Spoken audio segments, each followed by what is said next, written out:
बिस्मिल्लाहिर्रहमानिर्रहीम। आगाज़ करते हैं जी इस लेक्चर का, जो कि ग्रुप फाइनेंशियल स्टेटमेंट्स की सीरीज़ में हमारा सेकंड लेक्चर होगा। और बेसिकली हम कंटिन्यू कर रहे होंगे इस लेक्चर में accounting for associates and joint ventures. आप लास्ट लेक्चर से रिकॉल कर सकते हैं कि जी हमने लास्ट लेक्चर में एक बड़ी ही कॉम्प्रिहेंसिव एग्जांपल स्टार्ट की थी जो हमारे नोट्स के अंदर शामिल है। उसी एग्जांपल में हमने पहले 2 साल की अकाउंटिंग मुकम्मल कर ली थी, 2 इयर्स, और हम थर्ड ईयर की अकाउंटिंग पर थे। और हमें पता है कि वो एग्जांपल जो है वो 5 इयर्स तक चलती है। तो आज हमने पहले तो उस एग्जांपल को मुकम्मल करना है, वहाँ से जो बुनियाद है एसोसिएट्स एंड जॉइंट वेंचर्स की अकाउंटिंग की, इक्विटी अकाउंटिंग की, वो समझनी है। फिर हमने इंशाल्लाह ये देखना है कि अगर सिग्निफिकेंट इन्फ्लुएंस में चेंज ना आए बट होल्डिंग परसेंटेज में चेंज आ जाए तो क्या होता है, वो भी इंशाल्लाह देखेंगे इसी क्लास के अंदर। ठीक है ना जी। तो आइए जल्दी से आगाज़ करते हैं। क्विक रिमाइंडर, ये वही स्लाइड है लास्ट लेक्चर की, क्योंकि हम थर्ड ईयर से कंटिन्यू कर रहे होंगे। तो क्विक रिमाइंडर के जी हम थर्ड ईयर पर थे, और थर्ड ईयर में जो एक नई चीज़ शुरू हुई थी वो ये शुरू हुई थी कि जी एसोसिएट ने एक प्रेफरेंस शेयर्स इशू किए थे जो हमने एक्वायर नहीं किए एज सच। और हमने बेसिकली ये जिक्र किया था कि अगर हम एक्वायर करते तो ये एक सेपरेट इन्वेस्टमेंट बनती जो FVTPL या FVTOCI इन्वेस्टमेंट होती। ठीक है ना जी। और फिर हमने बात ये की थी कि अगर ये शेयर्स इक्विटी क्लासिफाइड हों, क्या क्लासिफाइड हों, इक्विटी क्लासिफाइड हों, तो फिर आप प्रॉफिट पे सीधा 25% नहीं लगाएंगे। आप पहले प्रॉफिट में से प्रेफरेंस शेयर होल्डर्स का प्रॉफिट माइनस करेंगे, फिर जो पीछे बचेगा उस पे मेरा share of profit of associate सोपा बनेगा। और अगर ये लाइबिलिटी क्लासिफाइड हो तो फिर जो भी प्रॉफिट है उस पे डायरेक्ट आप 25% लगा के सोपा बना देंगे। ठीक है जी, यही बातें हम कर रहे थे लास्ट क्लास तक, लास्ट लेक्चर तक। ठीक है ना। तो अब क्या है, अब हम 2013 की अकाउंटिंग करने जा रहे हैं। 2013 में हमने ये सीखा कि जी पहले तो SOPA, share of profit of associate, जो हमें शेयर मिलेगा उसके प्रॉफिट्स में, वो हमने रिकॉर्ड किया 50,000 का, है ना। हमने इन्वेस्टमेंट बढ़ा दी 50,000 से। फिर हमने ये किया 15th जर्नल जो हमारा, कि जी अदर कॉम्प्रिहेंसिव इनकम में जो हमारा शेयर है वो हमने रिकॉर्ड किया जी। फिर हमने डिविडेंड रिकॉर्ड किया, ऑर्डिनरी डिविडेंड जो उसने अदा किया 30,000 का, वो हमने बैंक टू इन्वेस्टमेंट, हमें एंट्री पता है। ठीक है ना जी, ये वाली एंट्री। और फिर हमने कहा कि 3 एंट्रीज हैं जो रिपीट होंगी हर साल, जो पहले से चलती आ रही हैं।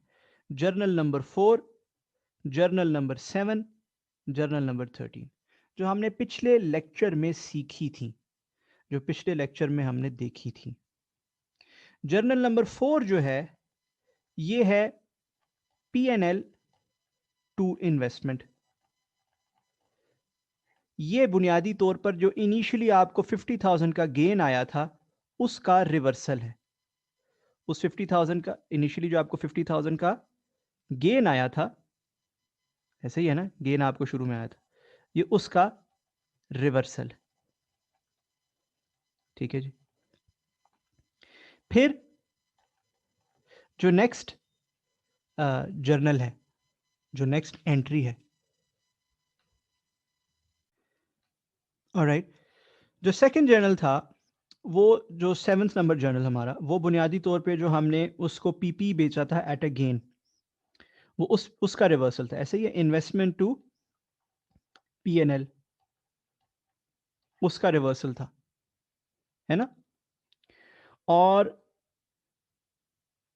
जो थर्ड जर्नल था, जो हमने उसको PP बेचा था एट अ लॉस, ठीक है, और ये मेरा ख्याल 12,500 का टोटल गेन था, ऐसे ही है, जिसका हम रिवर्सल कर रहे हैं। जो हमने गेन रिवर्स किया था, अब उस एंट्री को आहिस्ता आहिस्ता रिवर्स कर रहे हैं। करेक्ट। और जो आखिरी था, जो हमने PP एट अ लॉस बेचा था उसे, ठीक है, जो 5,000 का हमें लॉस आया था और हमने उस लॉस को रिवर्स किया था, अब उसको रिवर्स कर रहे हैं। उसका जर्नल बनता है जी P&L टू इन्वेस्टमेंट। करेक्ट। सो हमें 5000 का लॉस हमने रिवर्स किया था, और अब उसका जो लॉस रिवर्स किया था वो आहिस्ता आहिस्ता लॉस अब वापस रिकॉर्ड हो रहा है, वो रियलाइज हो रहा है इफेक्टिवली। ठीक है। सो जर्नल्स नंबर 4, 7 एंड 13 ये हर साल इनकॉर्पोरेट होने हैं। तो ये बनते हैं जी -10 के प्लस 1.25 के एंड -1000। करेक्ट, ऐसा ही है ना? तो यहां से आप ये समझ सकते हैं कि जी इस साल क्या क्या एंट्रीज हो रही होंगी। 4, 7 एंड 13 तो हमें पहले से पता है कि वो हर साल एंट्रीज होनी है। 14, 15, 16 इस साल की एंट्रीज है। तो इस साल के एंड पर, इस साल के एंड पर मेरे पास इन्वेस्टमेंट का एक बैलेंस बन जाएगा, राइट? जो बैलेंस मैं स्टेटमेंट ऑफ फाइनेंशियल पोजीशन के अंदर दिखाऊंगा। ठीक है ना जी? This balance would be 569,250 rupees. So 569.25 के मेरा एक बैलेंस बन जाएगा, जो मैं कहां दिखा दूंगा? जो मैं दिखा दूंगा स्टेटमेंट ऑफ फाइनेंशियल पोजीशन में। ये बात हमें क्लियर हो गई? ये तो आ गया स्टेटमेंट ऑफ फाइनेंशियल पोजीशन का इंपैक्ट। मैंने आपको लास्ट क्लास में ये बात समझाई थी, जो ये साइड पे लिखी हुई है, कि जी एक इंपैक्ट होता है स्टेटमेंट ऑफ फाइनेंशियल पोजीशन का, एक दूसरा इंपैक्ट होता है कॉम्प्रिहेंसिव इनकम का, और बहुत सी लाइंस पे उसका इंपैक्ट आता है, ऐसे ही है ना? तीसरा इंपैक्ट होता है ओसीआई रिजर्व्स का, है ना? सो ये तीन चीजें हमें मालूम होनी चाहिए। सो पहला तो चलो ठीक है, हमने कर लिया कि जी स्टेटमेंट ऑफ फाइनेंशियल पोजीशन का ये impact. What about statement of comprehensive income? हमने इस साल कितने जर्नल्स इनकॉर्पोरेट किए? हमने इस साल 1, 2, 3, 4, 5, 6 जर्नल्स किए, राइट? और इन 6 जर्नल्स में से 5 जर्नल्स ऐसे हैं, यानी कि इस बैंक टू इन्वेस्टमेंट वाली को छोड़ के, इस बैंक टू इन्वेस्टमेंट वाली में कोई इंपैक्ट नहीं है ना स्टेटमेंट ऑफ कॉम्प्रिहेंसिव इनकम का, दोनों बैलेंस शीट के आइटम है, बैंक भी और इन्वेस्टमेंट भी। 5 जर्नल्स ऐसे हैं, 1, 2, 3, 4, 5 जर्नल्स ऐसे हैं, राइट, जो स्टेटमेंट ऑफ कॉम्प्रिहेंसिव इनकम को इंपैक्ट करते हैं इन वन वे और द अदर।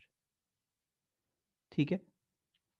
तो स्टेटमेंट ऑफ कॉम्प्रिहेंसिव इनकम पर क्या क्या इम्पैक्ट्स आएंगे? आइए, हमने पहले भी एक साल में इसकी एक समरी सी बनाई थी, हम दोबारा इसकी एक समरी सी बना लेते हैं, सो दैट हमारी अंडरस्टैंडिंग बिल्कुल क्लियर हो जाए, कोई गैप ना रहे हमारी अंडरस्टैंडिंग में। स्टेटमेंट ऑफ कॉम्प्रिहेंसिव इनकम में मुख्तलिफ लाइन्स होती हैं, आपको पता है, revenue, cost of sale, gross profit, expenses, other income, या इसको कह देते हैं एक्सपेंसेस के बजाय कह देते हैं सेलिंग एंड एडमिन एक्सपेंसेस, ऐसे ही है ना? Selling and admin expenses,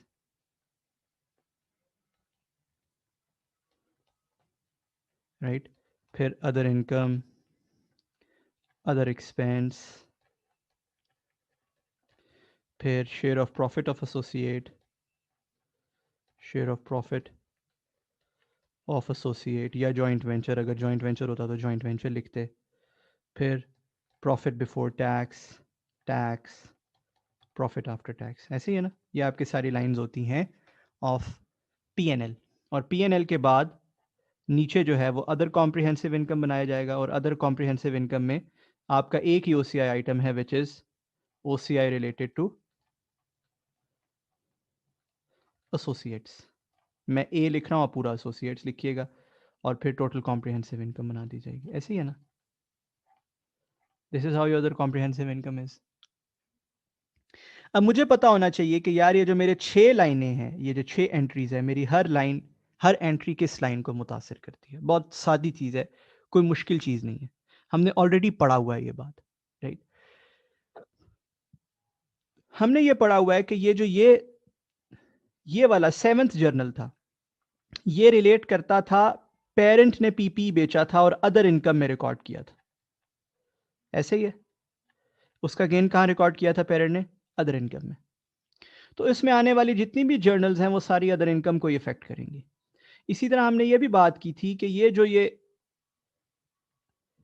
13th number entry है, ये पेरेंट ने पीपी बेचा था और लॉस आया था उसको, उस लॉस को उसने अदर एक्सपेंस में रिकॉर्ड किया था। आने वाली इसमें जितनी भी एंट्रीज हैं, इसके रिवर्सल्स, उसकी रियलाइजेशन, ब्ला ब्ला, सब चीजें अदर एक्सपेंस को ही इन्फ्लुएंस करेंगी, राइट? इसका मतलब है जब पीएनएल क्रेडिट हो रहा है, ये जो पीएनएल क्रेडिट हो रहा है ये 1.25 के से, ये अदर इनकम में क्रेडिट हो रहा है इफेक्टिवली, यानी कि अदर इनकम बढ़ेगी 1.25 से, ठीक है? ये मैं आगे यहाँ लिख लेता हूँ, 1.25 के से अदर इनकम बढ़ेगी ड्यू टू इक्विटी अकाउंटिंग। और ये जो 1 के डेबिट हो रहा है, ये अदर एक्सपेंस में हो रहा है, ऐसे ही है ना? 1 के से अदर एक्सपेंस बढ़ेगा, क्या ख्याल है? एक्सपेंस है ना, एक्सपेंस बढ़ जाएगा। 1 के से अदर एक्सपेंस बढ़ेगा, पीएनएल डेबिट हो रहा है, right? Due to equity accounting, ठीक है जी।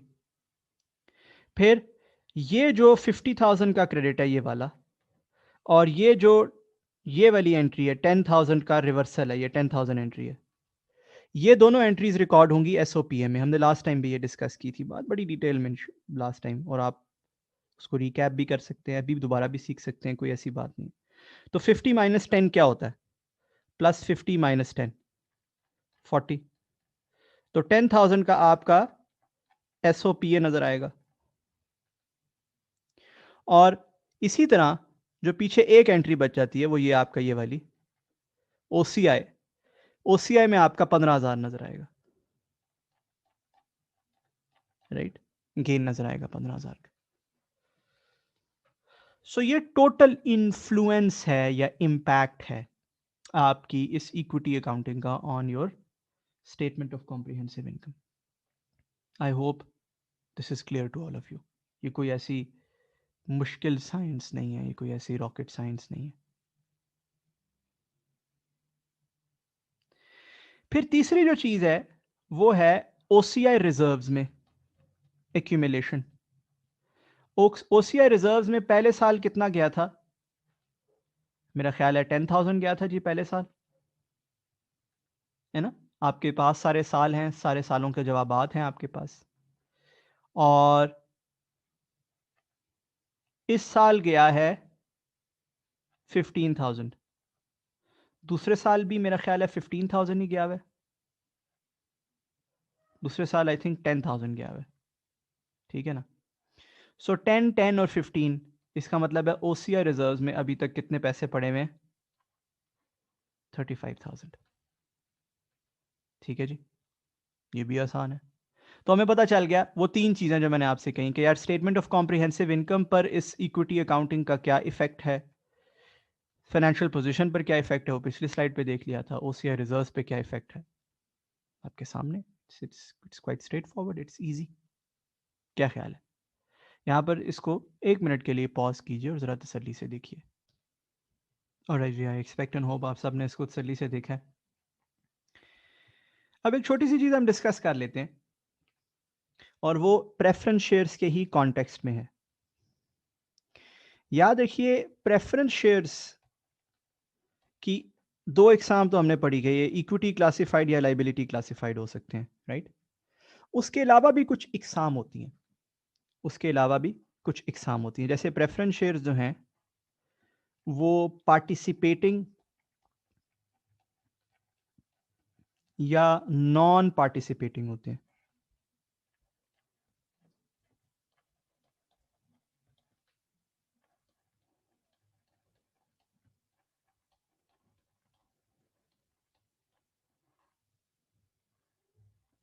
इसी तरह प्रेफरेंस शेयर्स की एक और पर्सपेक्टिव से भी दो टाइप्स होती हैं, वो क्यूमुलेटिव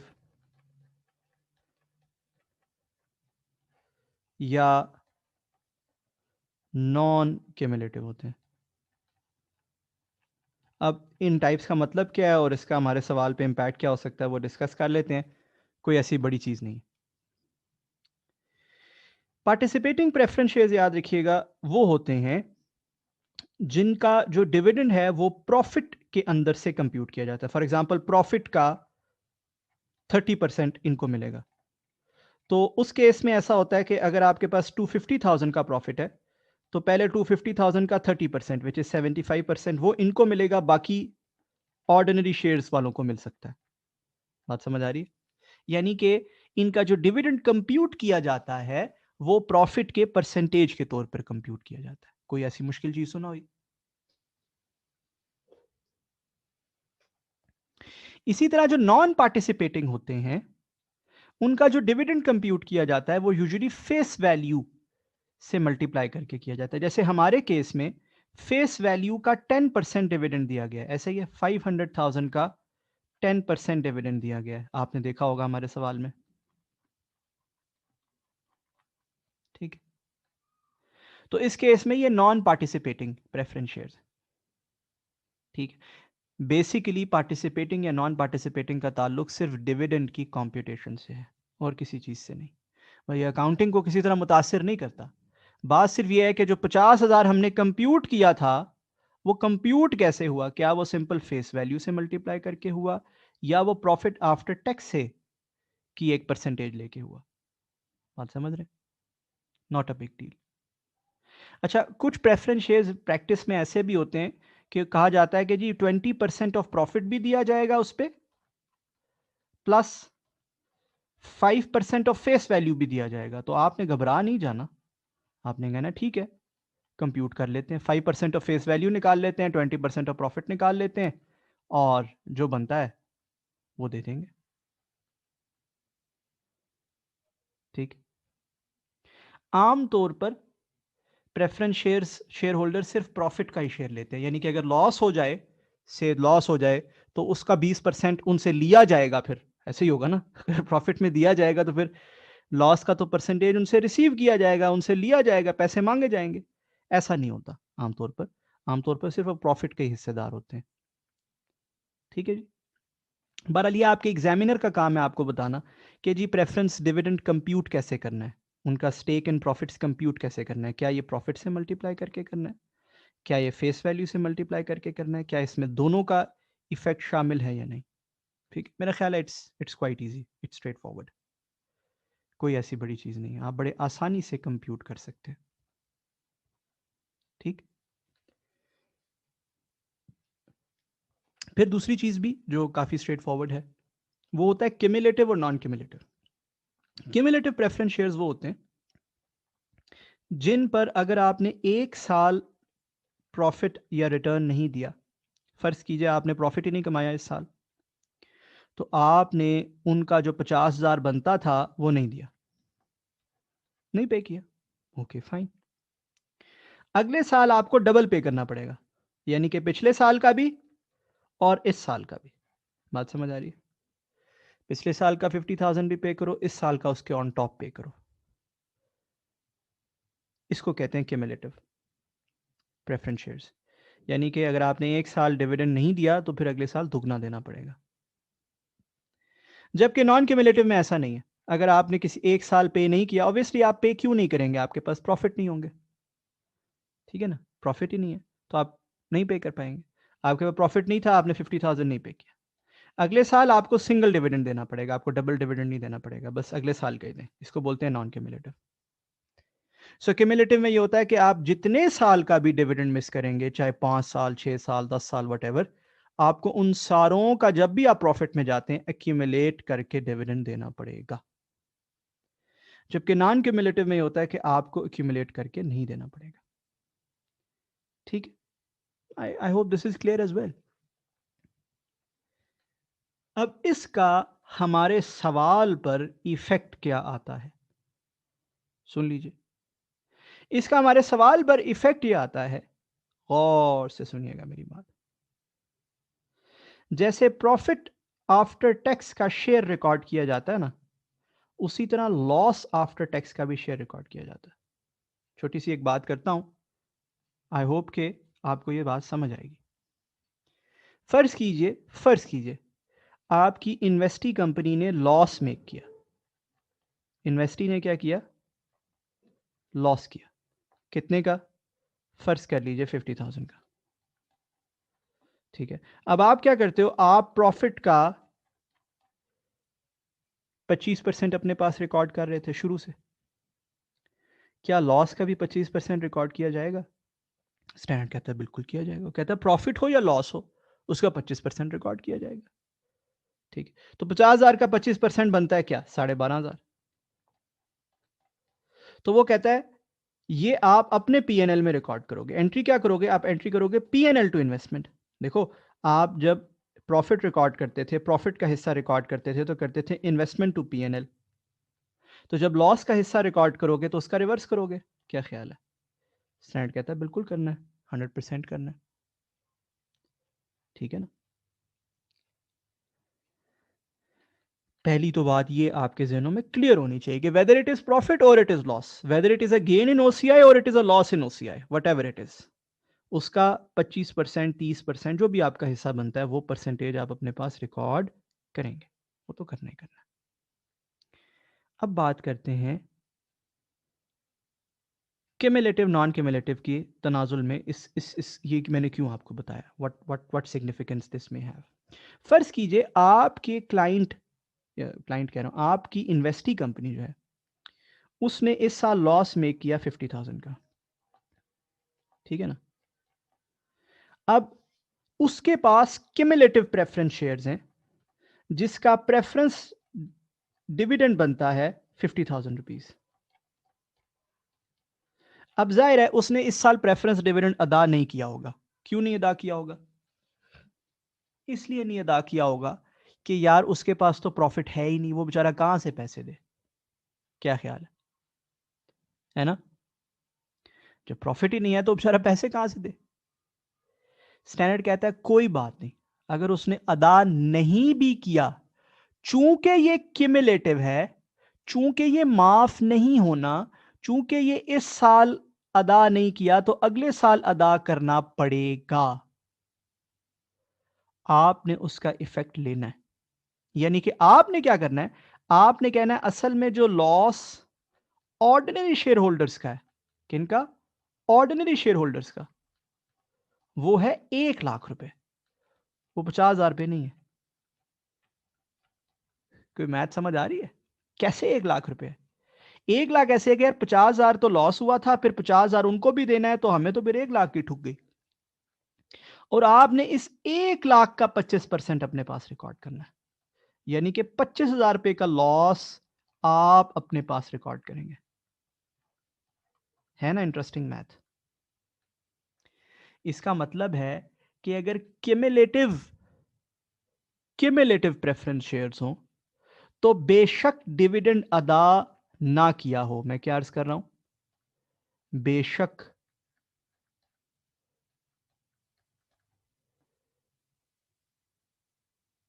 अदा नहीं किया,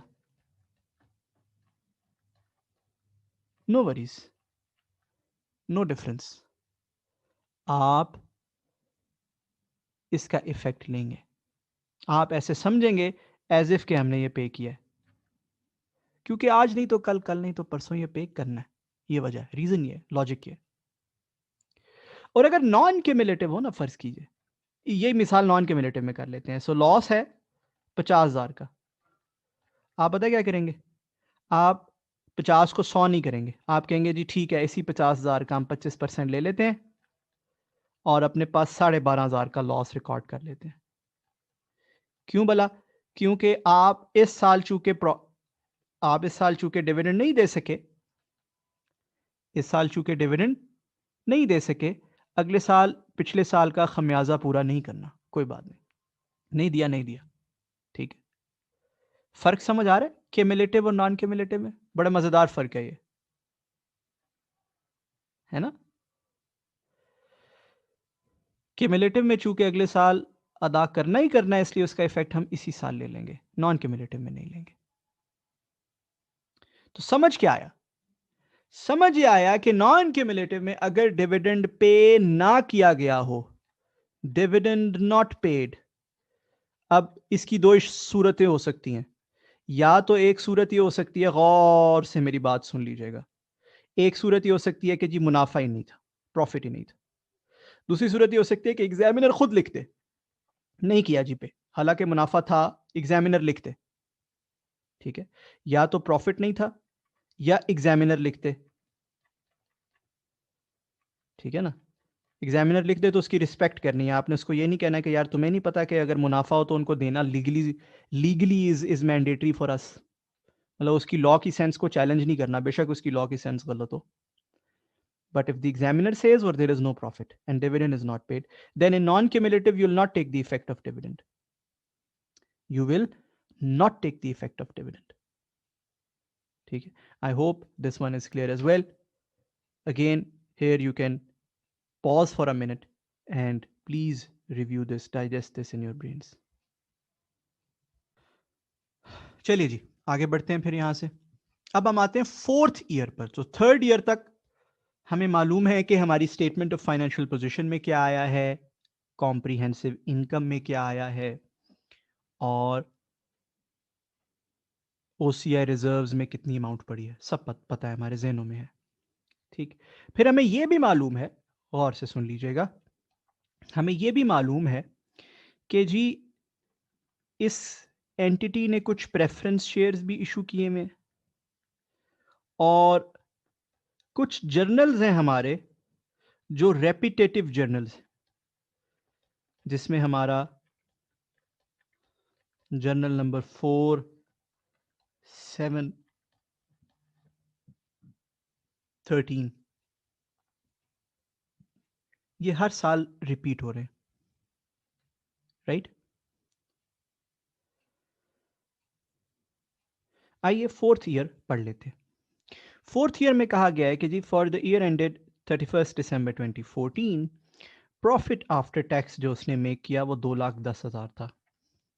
अब चूंकि इसके प्रेफरेंस शेयर्स हैं तो हम सारे फौरी होशियार हो जाएंगे, हम कहेंगे ठीक है अगर 2,10,000 है तो इस 2,10,000 में से पहले तो प्रेफरेंस वालों का माइनस होगा 50,000, क्या ख्याल है, और जो पीछे बचेगा 1,60,000 उसमें से हमें शेयर मिलेगा 25%, विच इज 40,000, है ना। फिर कहा गया जी ओसीआई कोई भी नहीं आई उस साल, नील ओसीआई जनरेट हुई, ठीक है। फिर कहता है एसोसिएट लिमिटेड ने ऑर्डिनरी डिविडेंड्स दिए 1,00,000 रुपए के, ऑर्डिनरी डिविडेंड्स दिए, ठीक है ना, 1,00,000 रुपए के, फाइन, इसका भी 25% आ जाएगा, 1,00,000 का 25% इस 25,000 का डिविडेंड आ जाएगा हमारे पास, fine, this is fine as well. फिर कहता है 31 December 2014 the investment in associate limited was tested for impairment. अब ये बात हमने नहीं देखी, ये पहली दफा हमारे सामने नजर आ रहा है कि what is impairment, can an investment in associate be impaired, और अगर उसकी इम्पेयरमेंट होती है तो क्या IAS 28 जो कि इस तमाम के लिए स्टैंडर्ड है, क्या उसके अंदर अपने रूल्स हैं या वो किसी और स्टैंडर्ड को रेफर करता है। याद देखिए इसमें IAS 28 में इम्पेयरमेंट के रूल्स नहीं है, जैसे IFRS 9 में आपको इम्पेयरमेंट के रूल्स मिले, बहुत से स्टैंडर्ड्स हैं जिसमें इम्पेयरमेंट के अपने रूल्स होते हैं, नहीं है, बल्कि ये रेफर करता है IAS 36 को। अगर आपने मेरा IAS 36 का लेक्चर लिया है तो मैं IAS 36 का स्कोप पढ़ाते हुए हमेशा कहता होता हूं जी it applies to PP, intangibles, biological assets at cost, investment property at cost, ऐसे ही है ना, and certain strategic certain investments, right, उन certain investments में से एक इन्वेस्टमेंट इन एसोसिएट या जॉइंट वेंचर भी है। IAS 28 कहता है जी कि मेरे तहत जो इन्वेस्टमेंट्स बनती हैं उसकी इम्पेयरमेंट IAS 36 करेगा। उसकी इम्पेयरमेंट का के बारे में कौन बताएगा, IAS 36। और अगर आपने मेरा IAS 36 का लेक्चर लिया है तो आप ऑलरेडी जानते हैं कि IAS 36 में इम्पेयरमेंट कैसी होती है, कोई न्यू चीज नहीं है इसमें, there is absolutely nothing new. IAS 36 में इम्पेयरमेंट के स्टेप्स ये होते हैं कि पहले तो इंडिकेटर होना चाहिए, एवं ही जाके चीज़ों को इम्पेयर नहीं कर देते, पहले इंडिकेटर होना चाहिए, फिर हम चेक करते हैं। जब हम चेक करते हैं तो हम fair value less cost to sell देखते हैं, वैल्यू इन यूज देखते हैं, और उसकी बेसिस पे जो हायर होता है वो रिकवरेबल अमाउंट बनाते हैं। ऐसे ही है। अब ये जो हमारी इन्वेस्टमेंट है, इसकी fair value less cost to sell कैसे बनेगी, मैं थोड़ा सा आपको अर्ज कर देता हूं, थोड़ा सा आपको समझा देता हूं। आज के दिन इतनी बड़ी स्ट्रेटेजिक इन्वेस्टमेंट की सेल प्राइस क्या होगी, ये एक्सपर्ट्स जनरली कैलकुलेट करके देते हैं। ठीक है, 25% इन्वेस्टमेंट की सेल प्राइस क्या होगी, एक्सपर्ट्स कैलकुलेट करके देते हैं। वैल्यू इन यूज जो है उसका तरीका ये होगा कि हमें फ्यूचर में क़यामत तक इससे जितने डिविडेंड्स मिलने हैं, ठीक है ना, डिविडेंड्स फॉर द फॉरसीबल फ्यूचर, उसको डिस्काउंट कर लिया जाए। ठीक है, और आप में से जो लोग बीएफडी पढ़ते हो या पढ़ चुके हो मुझसे, उनको एग्जैक्टली पता है कि ये इसका इस मेथड का एक नाम भी होता है जिसमें डिविडेंड्स को डिस्काउंट करके वैल्यू बनाई जाती है। ठीक है, बाकी जिसको अभी नहीं मालूम, जिसने अभी बीएफडी नहीं पढ़ी, उसको मालूम करने की कोई ज़रूरत नहीं है।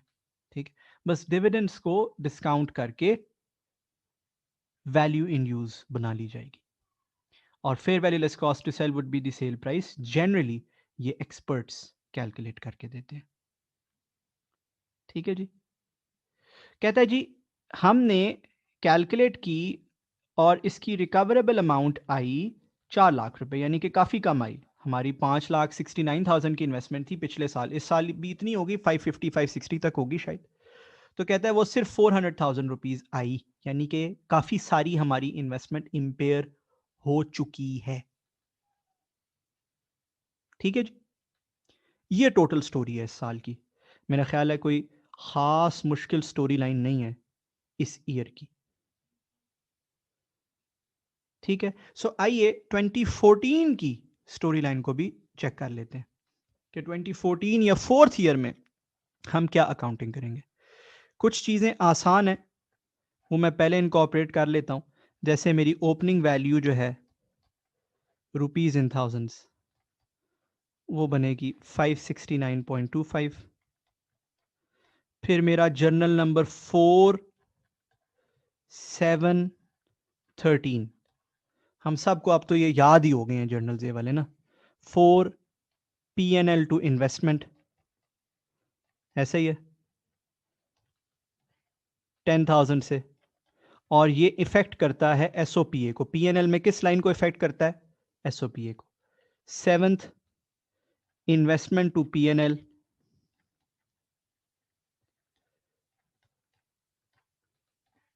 1.25,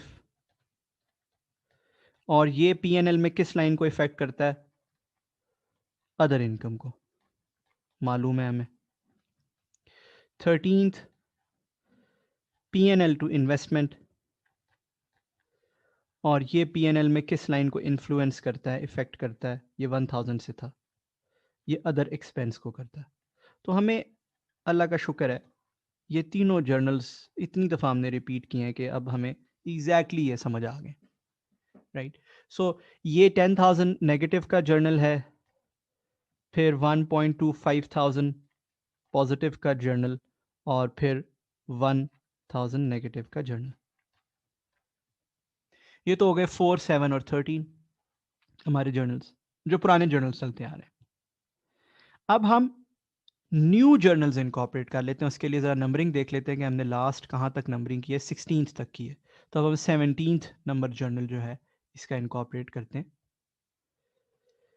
अब नया इस साल का जर्नल क्या होने लगा जी, पहले तो आपका शेयर ऑफ प्रॉफिट जो हमने बनाया है पिछली स्क्रीन के ऊपर, पिछली स्लाइड पे हमने बनाया investment to PNL. Share of profit जो हमें इस साल का बनता है वो बनता है 40,000, बनाया हमने पिछली स्क्रीन पे। 160 का 25%, 50,000 हर साल फिक्स्ड चलेगा, हर साल 50,000 हमने देना है प्रेफरेंस शेयर होल्डर्स को। ठीक है, इसी तरह हमने share of other comprehensive income इस साल कोई भी नहीं आया तो वो जीरो है। डिविडेंड हमने जरूर अलबत्ता देखा है, बैंक टू इन्वेस्टमेंट, और डिविडेंड हमारा इस साल आया है 25,000। 1 लाख का टोटल डिविडेंड था जिसमें से हमें मिला 25,000। ठीक है ना जी? तो ये भी हमारे लिए आसान हो गया। तो हमें पता चल गया जी कि इस साल जो हमारा प्रॉफिट का शेयर हमें मिला है वो हम इनकॉर्पोरेट कर लेते हैं सवाल के अंदर जर्नल नंबर 17 के थ्रू। इट इज़ 40,000 और जो हमें डिविडेंड आया है वो भी इनकॉर्पोरेट कर लेते हैं सवाल में, विच इज़ 25,000 नेगेटिव। तो यहाँ पे इम्पेयरमेंट से पहले हमारा क्लोजिंग बैलेंस बन जाएगा, क्लोजिंग बिफोर इम्पेयरमेंट। ठीक है ना? इम्पेयरमेंट से पहले हमारा क्लोजिंग बैलेंस बन जाएगा 574,500। ठीक। और हमने रिकवरेबल अमाउंट जो वर्कआउट की है एज पर IAS 36 वो वर्कआउट की है 400,000, जिसका मतलब है कि इम्पेयरमेंट लॉस जो हमें आएगा वो आएगा 174.5 का। और ये इम्पेयरमेंट लॉस जो है ये कोई नई चीज़ नहीं है, ये IAS 36 का वही इम्पेयरमेंट लॉस है जिसका आपको पता है कि वो कहाँ बुक होता है। IAS 36 के मुताबिक इम्पेयरमेंट लॉस कहाँ बुक होता है, शुरू से हमें मालूम है, राइट? IAS 36 के मुताबिक इम्पेयरमेंट लॉस यहीं कर लेते हैं 19th जर्नल। इम्पेयरमेंट लॉस कहाँ बुक होता है? इम्पेयरमेंट लॉस हमेशा P&L में बुक होता है। ये वही जर्नल है, P&L टू इन्वेस्टमेंट। जैसे PPE को इम्पेयर करते हैं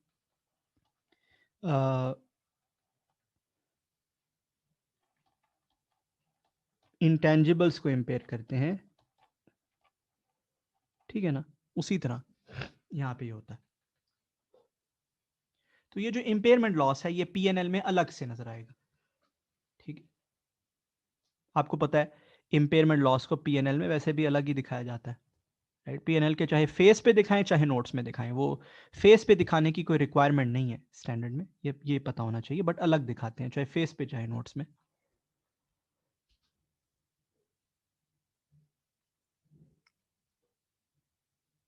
राइट?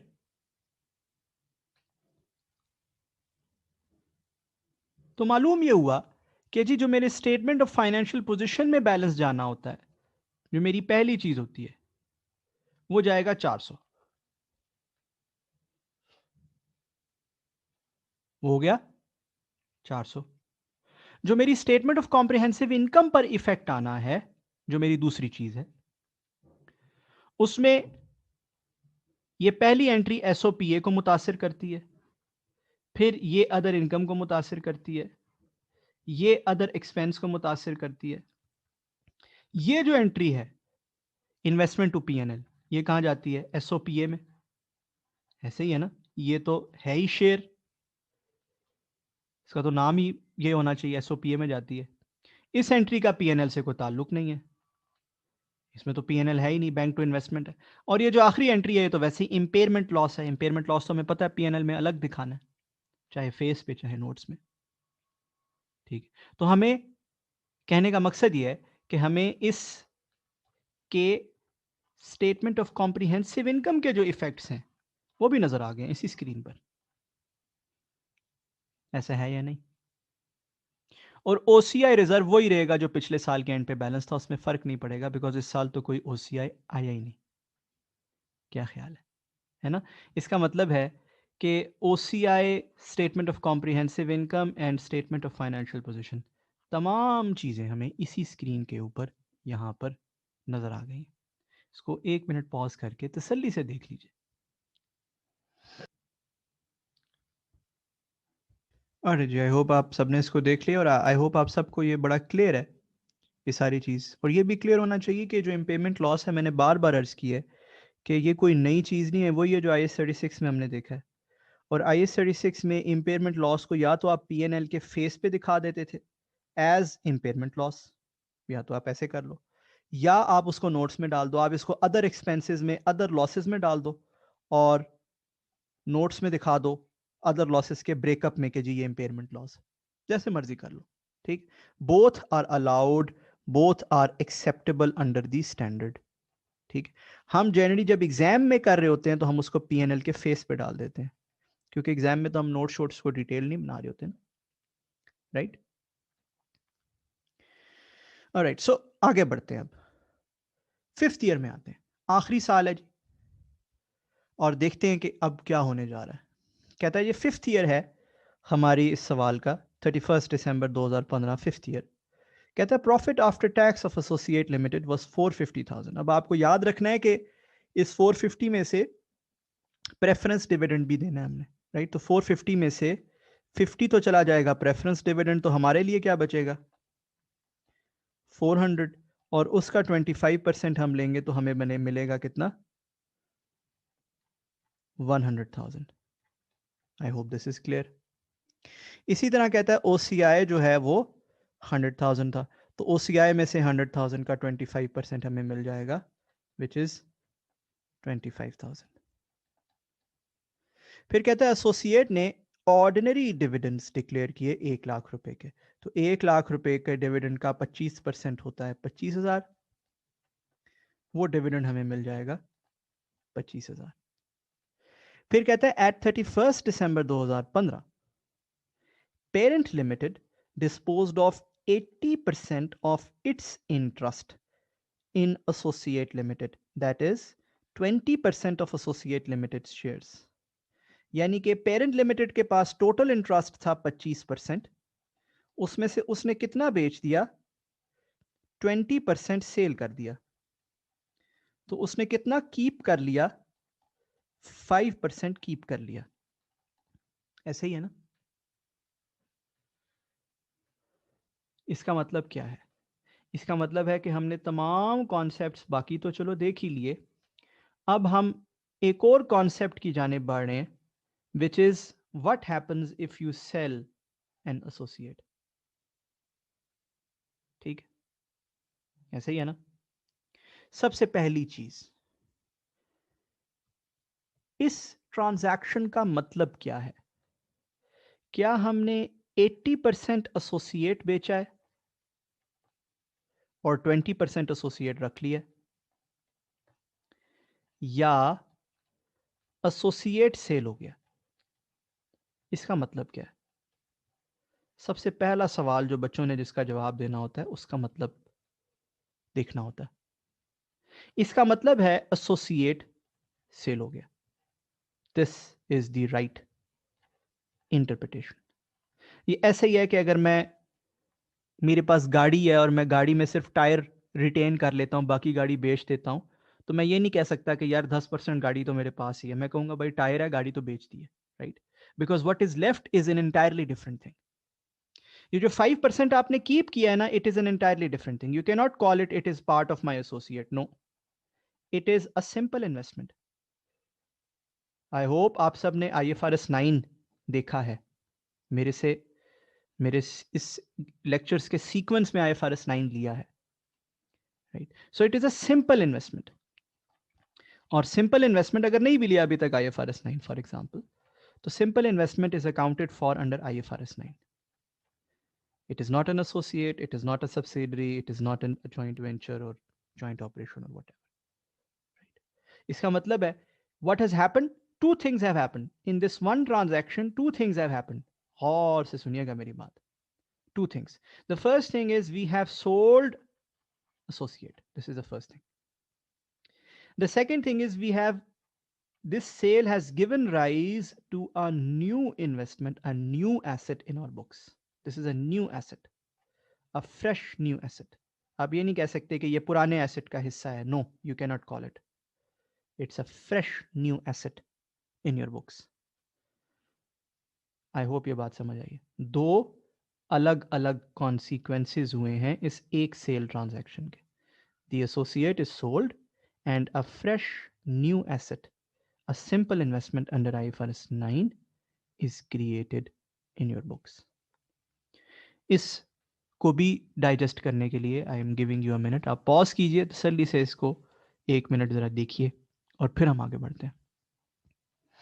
और आई होप आप सब ने इसको देखा है, समझा है। तो अब इसकी अकाउंटिंग कैसे होगी। देखिए जी, गौर से सुनिएगा सब लोग, इसकी अकाउंटिंग देख लेते हैं। पहले तो साल 2015 के चूंकि एंड पर, कब सेल हुई है? एंड पर। तो अंटिल सेल हम इसकी अकाउंटिंग, अंटिल सेल इसकी इक्विटी अकाउंटिंग मुकम्मल करेंगे। सबसे पहला काम तो यह किया जाएगा। और चूंकि ये साल 2015 के एंड पर सेल हुआ है तो बेसिकली पूरे 2015 की अकाउंटिंग मुकम्मल होगी। क्या ख्याल है? तो 1 जनवरी 2015 पे इसका बैलेंस हम सबको पता है 4 लाख था, जो हमने पिछले साल के एंड पर क्लोज किया। फिर मैं दोबारा नहीं लिखूंगा, मैंने बहुत दफा अर्ज किया, जर्नल नंबर 4, 7 एंड 13, इस बार मैं वो जर्नल्स भी नहीं लिखने जा रहा। 10, 1.25 और 1 वो चलती आ रही है। ठीक। फिर हमारी कुछ न्यू जर्नल्स, कुछ न्यू जर्नल्स, जो हमारा जर्नल नंबर 20th होगा, वो क्या? इस साल का प्रॉफिट का शेयर रिकॉर्ड करना, which is investment to PNL. 1 lakh रुपए डिटरमिन किया हमने, ऐसे ही है, 1 लाख रुपए डिटरमिन किया हमने, बिल्कुल। इसी तरह इस साल का share of profit, sorry share of other comprehensive income, वो हमने डिटरमिन किया है कितना? पिछली स्क्रीन पर 25,000 रुपए। 1 लाख रुपए का ओसीआई, उसका 25%, 25,000 रुपए, राइट। ये हमारा share of other comprehensive income हो गया। और फिर हमने इस साल के डिविडेंड्स की एंट्री की है, बैंक टू इन्वेस्टमेंट, अगेन 25,000 रुपए। ठीक है। और इन जर्नल्स के आप लोग माशाल्लाह एक्सपर्ट हो, कोई ऐसी रॉकेट साइंस नहीं है आपके लिए जर्नल्स। ठीक है जी। सो मैं 2021 एंड 22 के जर्नल्स जो हैं वो इनकॉर्पोरेट कर लेता हूं। क्या है जी? ये है 100,000, 25,000 और 25,000 नेगेटिव। एज अ कॉन्सिक्वेंस 31 दिसंबर 2015, जिस दिन ये सेल हो रही है, date of sale, date of disposal कह देते हैं, थोड़ा सा ज़रा अपनी अंग्रेजी जो है वो स्टैंडर्ड से अलाइन कर लेते हैं। डेट ऑफ डिस्पोजल के ऊपर इसका एक बैलेंस बन जाएगा, and that balance would B 490,000.25, 490.25,000। ठीक है ना जी। तो सबसे पहले तो हमें यह समझ आना चाहिए कि जी until the date of our sale we will continue to do our equity accounting, whether that sale is middle of the year, end of the year, 9 months down the road, 3 months down the road, whatever that is. सबसे पहली तो ये चीज है। इस पे यहां पे आई वुड रिक्वेस्ट कि आप 1 मिनट पॉज करके सही से इसको डाइजेस्ट करें। ऑलराइट, सो आई रिज्यूम, आपने ये देख लिया।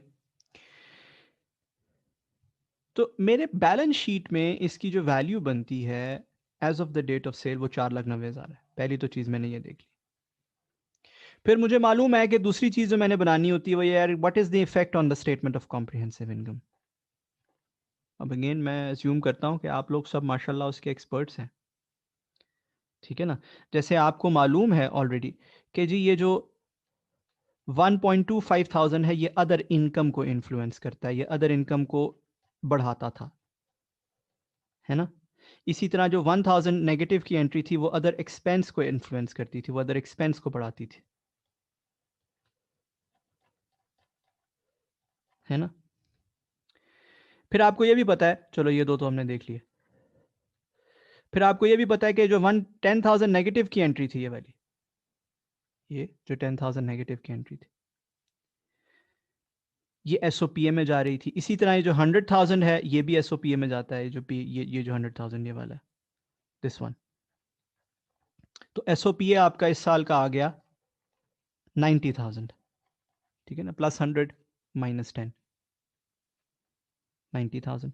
और फिर ओसीआई में आपके पास आ गई अमाउंट 25,000 की, जो ये वाली है। क्या ख्याल है? है ना। तो ये हैं आपके स्टेटमेंट ऑफ कॉम्प्रिहेंसिव इनकम के इफेक्ट्स के किस किस लाइन पर इक्विटी अकाउंटिंग का क्या क्या इफेक्ट आ रहा है, ये भी समराइज कर दिया मैंने। इसको भी एक नज़र देख लीजिए पॉज करके। अरे जी, आई एक्सपेक्ट एंड होप आप सबने देखा है इसको। ये हो गई दो चीज़ें जी। सो पहला स्टेटमेंट फाइनेंशियल पोजीशन, दूसरा स्टेटमेंट कॉम्प्रिहेंसिव इनकम। तीसरा होता है जी ओसीआई रिजर्व्स, ऐसे ही है ना।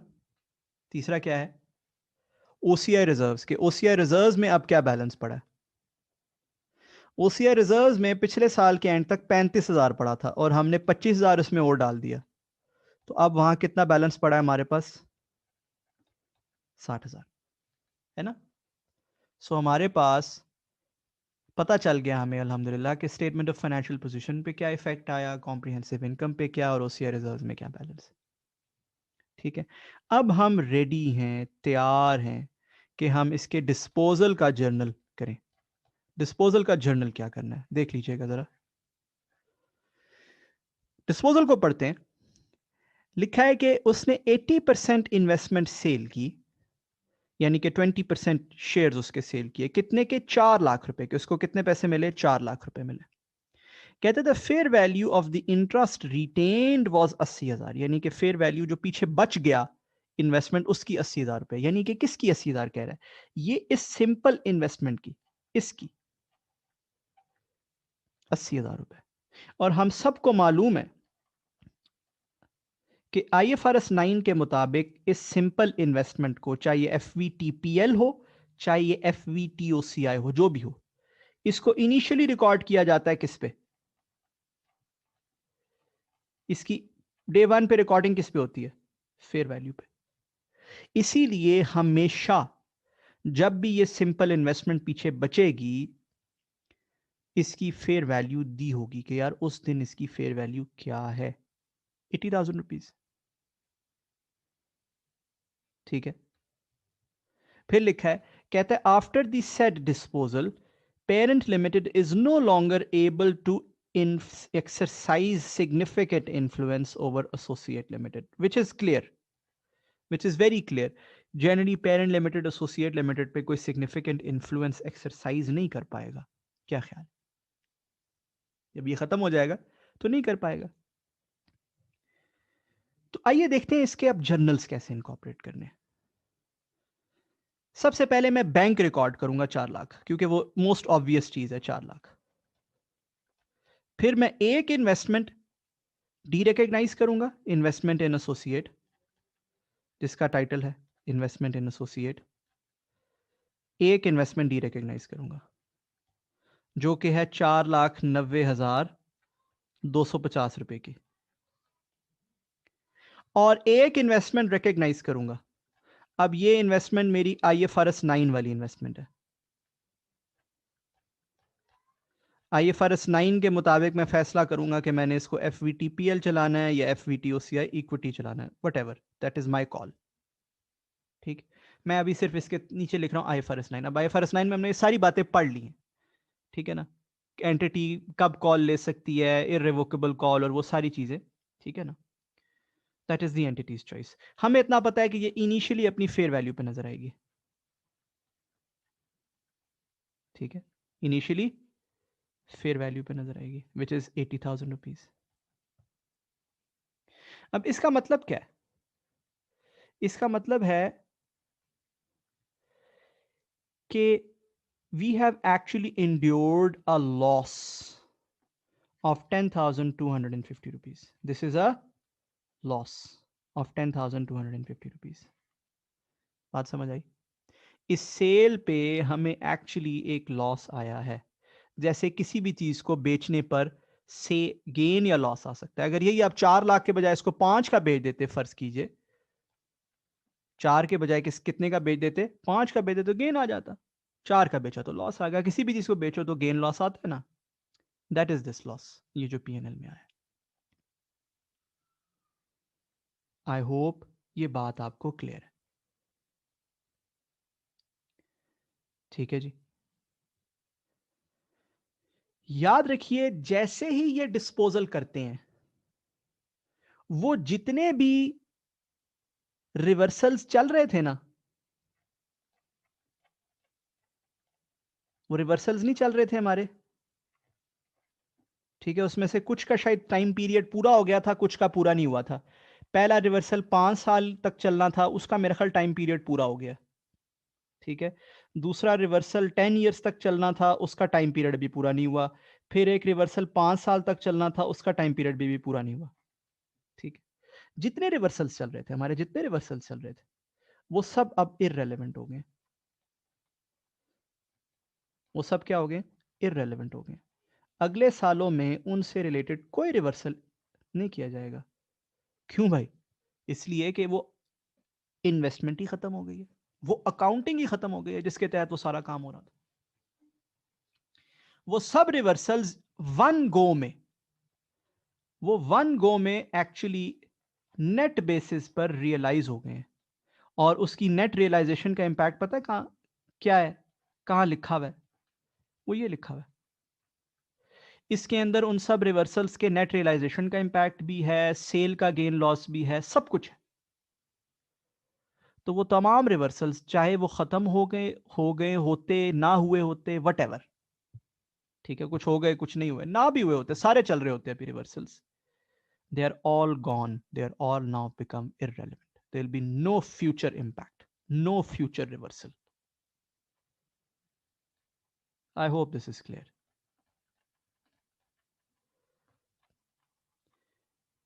यह है पहली बात, इसमें और भी बहुत सी बातें। दूसरी बात, what if there is a transaction cost? Transaction cost भी तो होती है ना सेल पे, ट्रांजैक्शन कॉस्ट ऑन सेल होती है नहीं होती? ट्रांजैक्शन कॉस्ट होती है ना चीजों को खरीदने बेचने पे, खरीदने पे भी होती हैं, बेचने पे भी होती हैं।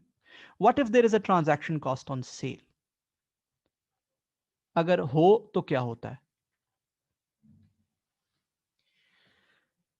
अगर सेल पे कोई ट्रांजैक्शन कॉस्ट आए, फर्ज कीजिए, फर्ज कर लीजिए, सिर्फ फर्ज करवा रहा हूं, ये इमेजिनरी है, ये सवाल के अंदर नहीं है, मैं पहले अर्ज कर दिया, पता चले आप कंफ्यूज होकर बैठ जाएं। अगर हो तो से बैंक हमने 2000 लगाया, फाइन, क्या होगा? ये पीएनएल का लॉस 10,000 के बजाय 12,250 हो जाएगा। समझ आ रही? हम इसी जर्नल के अंदर उसको क्रेडिट कर देंगे। अगर हो कोई ट्रांजैक्शन कॉस्ट इस सेल के ऊपर, इसी जर्नल में क्रेडिट हो जाएगी, और सेल के ऊपर जो लॉस है वो 10,250 के बजाय 12,250 हो जाएगा। आई होप ये भी क्लियर है, ये भी कोई ऐसी रॉकेट साइंस नहीं है, भी कोई ऐसी मुश्किल चीज नहीं है ना? ये है आपका पहला जर्नल, जिसमें आपने सीखा कि यार डिस्पोजल की एंट्री करते क्या है, एक नई इन्वेस्टमेंट रिकॉर्ड करते हैं और उसको रिकॉर्ड करते हैं एट इट्स फेयर वैल्यू। उसमें कोई ट्रांजैक्शन कॉस्ट आप देख रहे हैं मैंने ऐड नहीं की। क्यों? क्योंकि अगर इस ट्रांजैक्शन में कोई ट्रांजैक्शन कॉस्ट आएगी भी तो उसको कहा जाएगा ये transaction cost on cell of associate है, ये transaction cost on purchase of new investment नहीं कहा जाएगा इसको, क्योंकि असल में आपने न्यू इन्वेस्टमेंट खरीदी नहीं है। असल में तो you've just done a transaction which has given rise to this new investment. This new investment is just a byproduct of that transaction. तो इस ट्रांजैक्शन कॉस्ट को क्या कहा जाता है? कहा जाता है ये transaction cost on cell of associate. और किसी भी चीज के सेल पे जो ट्रांजैक्शन कॉस्ट होती है, ऑन सेल ऑफ एसोसिएट, और किसी भी चीज के सेल पे जो ट्रांजैक्शन कॉस्ट होती है, हम बारहा उसकी अकाउंटिंग पढ़ चुके, IFRS 9 में भी पढ़ चुके हैं कि उसको सेल की एंट्री में ही उसको क्रेडिट कर दिया जाता है बैंक को, और जो भी इफेक्ट होता है वो पीएनएल में नेट गेन लॉस में चला जाता है। ठीक है ना? आई होप आपको ये पहली जर्नल क्लियर हो गया। ठीक, अच्छा, दूसरा जर्नल क्या है? दूसरा जर्नल है OCI रिजर्व्स के खात्मे का जर्नल। क्या जर्नल है? OCI रिजर्व्स के खात्मे का जर्नल। आप करेंगे OCI रिजर्व्स डेबिट। क्रेडिट क्या करेंगे? क्या PNL क्रेडिट करेंगे? यानी कि OCI टू PNL एंट्री करेंगे, इसको एज अ रीक्लासिफिकेशन जर्नल दिखाएंगे, या आप OCI reserves to retained earnings करेंगे, यानी कि इसको इक्विटी के अंदर मूव कर देंगे। क्रेडिट क्या करेंगे? स्टैंडर्ड कहता है इसके लिए पहले देखें कि ये OCI रिजर्व जो एसोसिएट के थे ये रिलेट किस चीज से करते थे। What was the reason for this OCI? ये OCI आया क्यों था? अभी तक अगर आप मेरे कोर्स का सीक्वेंस फॉलो कर रहे हैं तो आप बहुत से OCI के आइटम्स देख चुके हैं। Revaluation gain loss, cash flow hedge reserve, ठीक है, FVTPL लाइबिलिटी के ऊपर OCI reserve, FVT OCI debt and equity investments का रिजर्व, ठीक है। You've seen a lot of OCI items. So what was the reason of this OCI?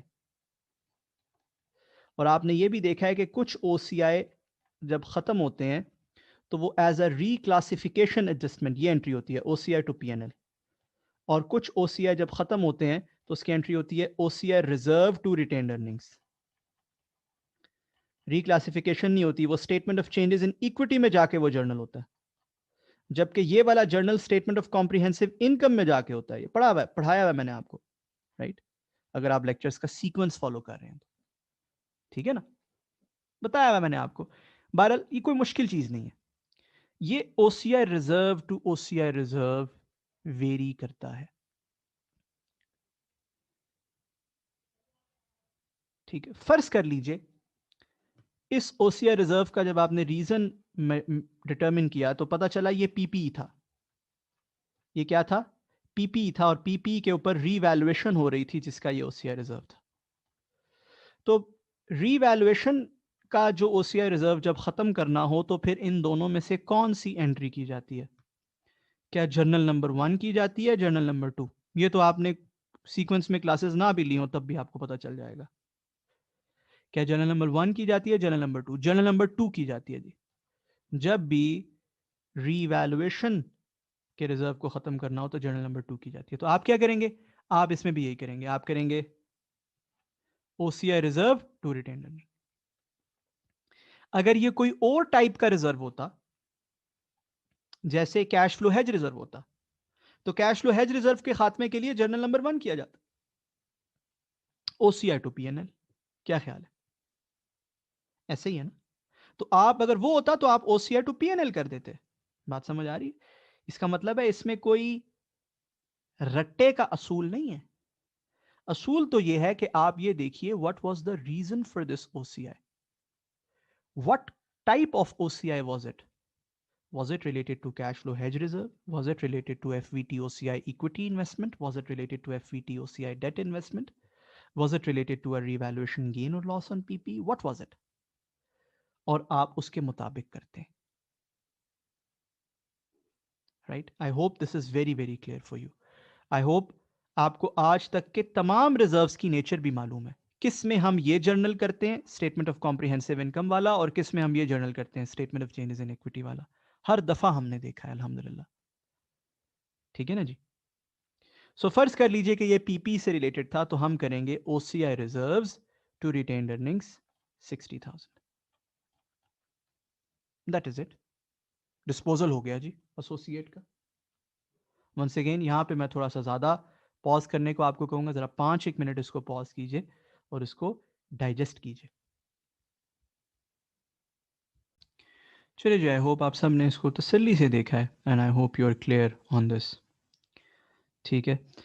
I hope आप इस चीज़ पर भी क्लियर हैं कि आज तक की आपकी स्टडी में कौन से OCI रिजर्व्स हैं जिनके खात्मे पर ये एंट्री होती थी OCI टू PNL, ठीक है। अगर मैं आपको याद करवाऊं तो कैश फ्लो हेज रिजर्व में ये एंट्री होती थी। FVT OCI डेट इन्वेस्टमेंट्स में ये एंट्री होती थी, OCI टू PNL खात्मे पर। और कौन से रिजर्व्स हैं जिन पर OCI reserve to retained earning entry होती थी? अगर मैं आपको याद करवाऊं तो रीवैल्यूएशन सरप्लस पर, FVT OCI इक्विटी इन्वेस्टमेंट्स पर, FVTPL फाइनेंशियल लाइबिलिटी पे अगर कोई OCI रिजर्व क्रिएट हो जाए उस पर, ठीक है ना जी। इन तमाम पर OCI reserve to retained earning की एंट्री होती थी। आई होप आप सबके जहनों में ये क्लियर है। आपके नोट्स में भी ये चीज़ें ज़ाहिर है तहरीर हुई हुई हैं, बट आपके जहनों में भी क्लियर होनी चाहिए। अब ज़रा आगे बढ़ते हैं, इसी से मुंसलिक थोड़ी सी और डिस्कशंस कर लेते हैं क्विकली।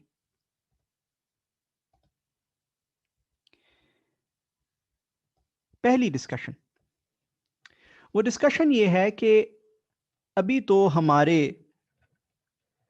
केस में 25% इन्वेस्टमेंट थी, 20% सेल कर दी, 5% रह गई, तो हमने कहा एसोसिएट बिक गया।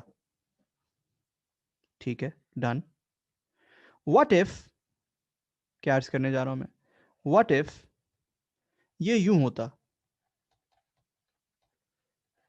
25% इन्वेस्टमेंट थी, 6% सेल हो गई और 19% रह गई, यानी कि छोटी सी पोर्शन इन्वेस्टमेंट का सेल हुआ और बड़ा सा पोर्शन पीछे रह गया। क्या अब भी हम कहेंगे एसोसिएट सेल हो गया? जवाब है यस, एब्सोल्युटली यस। अभी भी हम यही कहेंगे एसोसिएट सेल हो गया। अभी भी हम यही कहेंगे कि यार दो ही नतीजे निकले इस तमाम काम के। दो नतीजे क्या निकले? पहला नतीजा ये निकला कि एसोसिएट सेल हो गया।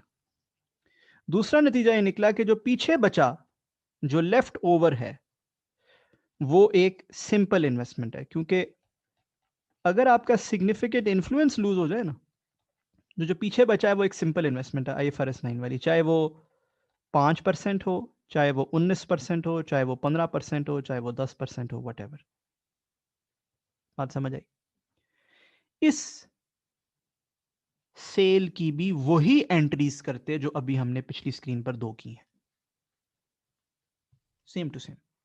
गर्ज ये कि अगर सिग्निफिकेंट इन्फ्लुएंस लूज हो गया है, then you're gone, then associate is gone, then there is a simple investment। ठीक है जी, ये हो गई पहली बात। आई होप ये बड़ी क्लियर है, सबके ब्रेन्स में इस्टेब्लिश्ड। फिर दूसरी बात, दूसरी चीज, सिग्निफिकेंट इन्फ्लुएंस असल में कहते किसको है? मालूम होना चाहिए आपको।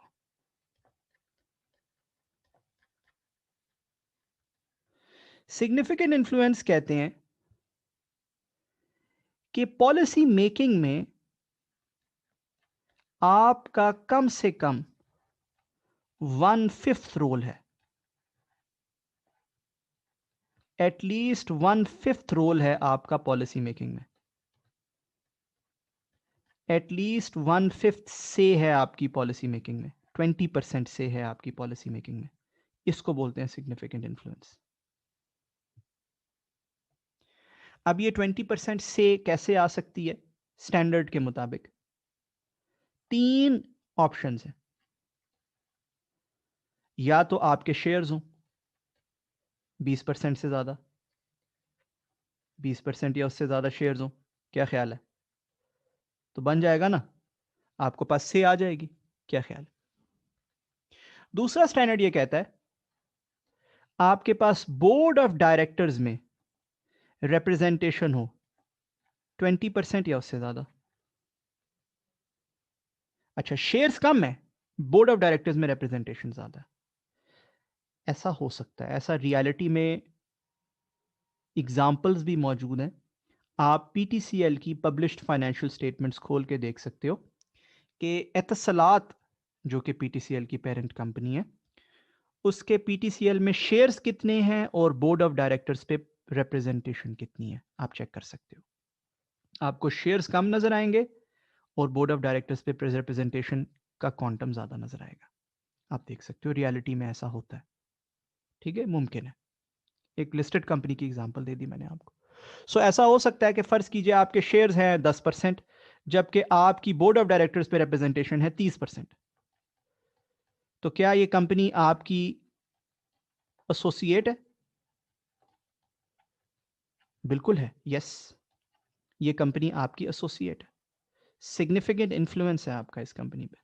और बेशक सिर्फ 10% शेयर्स हैं, उस 10% के लिए भी, उस 10% के लिए भी आप क्या करोगे? आप इक्विटी अकाउंटिंग करोगे। आप क्या करोगे? आप इक्विटी अकाउंटिंग करोगे। अब यहां पर बच्चों का एक बहुत कीमती सवाल होता है। किताबें यहां तक तो बता देती हैं, बट इससे आगे जो बात है वो नहीं बताती किताबें, वो मैं बताने जा रहा हूं आपको। बच्चों का एक बड़ा कीमती सवाल होता है, कहते हैं सर ठीक है, समझ आ गई बात, 10% शेयर है, बोर्ड ऑफ डायरेक्टर में 10 डायरेक्टर हैं, 3 हमारे हैं, ठीक डन, हमारा सिग्निफिकेंट इन्फ्लुएंस है। अब जब इक्विटी अकाउंटिंग करनी है तो share of profit, share of OCI वगैरह लेना होता है। क्या 30% पर लेंगे या 10% पर लेंगे? सवाल समझ आया स्टूडेंट्स का आपको? बड़ा बड़ा अच्छा सवाल है ये एक कॉमन क्वेश्चन होता है कि जब इक्विटी अकाउंटिंग करनी है और एसओपीए, एसओ, ओसीआई वगैरह लेना है तो वो किस पर लेंगे? इसका जवाब है 10% पर। जितनी आपका स्टेक है उसमें 10% पर, 10% से ज्यादा नहीं ले सकते। बात समझ आई? So it is your associate, but equity accounting होगी, बट इक्विटी अकाउंटिंग के मुताबिक जो शेयर्स लेने होते हैं वो कितने परसेंटेज पे लेंगे? 10% पे। तो हम कहेंगे यार हमारा इसमें स्टेक सिर्फ 10% है, बट ये हमारा एसोसिएट है। स्टेक सिर्फ 5% है या 15% है, वट, बट ये हमारा एसोसिएट है। बात समझ आ रही? आई होप दिस इज क्लियर। अच्छा, इसी तरह स्टैंडर्ड एक तीसरी बात भी बताता है। ये है शेयर्स, ये है बोर्ड ऑफ डायरेक्टर्स। स्टैंडर्ड एक तीसरी बात भी कहता है जो भी हम करने जा रहे हैं। वो क्या? स्टैंडर्ड कहता है, स्टैंडर्ड कहता है हो सकता है आपके पास अभी शेयर्स हों 15%, प्लस आपके पास करंटली एक्सरसाइजेबल शेयर ऑप्शंस हों। शेयर ऑप्शंस क्या होते हैं? आईएफआरएस 9 के लेक्चर्स में बड़ी डिटेल में डिस्कस किया, जनरली आपकी नॉलेज में होनी चाहिए कि जी इख्तियार to buy a share, plus आपके पास करंटली एक्सरसाइजेबल शेयर ऑप्शंस हो, ऐसे शेयर ऑप्शंस जो आप फौरन एक्सरसाइज कर सकते हैं, ऐसे कि आफ्टर एक्सरसाइजिंग देम, जब आप उनको एक्सरसाइज कर लेंगे, अभी आपने एक्सरसाइज किए नहीं है, वो करंटली एक्सरसाइजेबल है, आफ्टर एक्सरसाइजिंग देम आपका स्टेक 20% या उससे ज्यादा चला जाएगा। बात समझ आ रही? अगर आपने वो शेयर ऑप्शंस एक्सरसाइज कर लिए तो आपका कंपनी में स्टेक क्या हो जाएगा? 20% या उससे ज्यादा। अब ये बच्चों को बात समझ अक्सर नहीं आती, इसलिए मैं अक्सर ये मिसाल देता हूं, छोटी सी मिसाल है। फर्ज करो एक कंपनी है, उसके टोटल शेयर्स हैं, टोटल शेयर्स हैं 100 मिलियन, और आपके पास हैं, यू ओन, फर्ज कर लो 15 मिलियन। तो आपके पास क्या परसेंटेज शेयर हुई? 15% हुई ना। इसी तरह कंपनी ने कुछ ऑप्शंस इशू किए हुए। क्या इशू किए हुए? ऑप्शंस, ठीक है। और वो ऑप्शंस हैं, फर्ज कर लीजिए 50 million, 50 million share options issue किए हुए, एंड उसमें यू ओन 30 मिलियन। अब क्या होगा?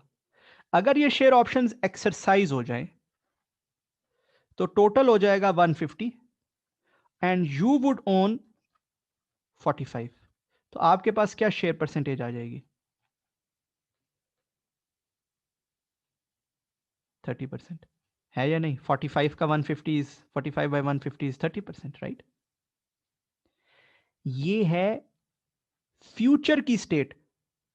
दिस मे हैपन, हुआ नहीं है अभी, दिस मे हैपन, ये याद रखना है, ये हुआ नहीं है अभी।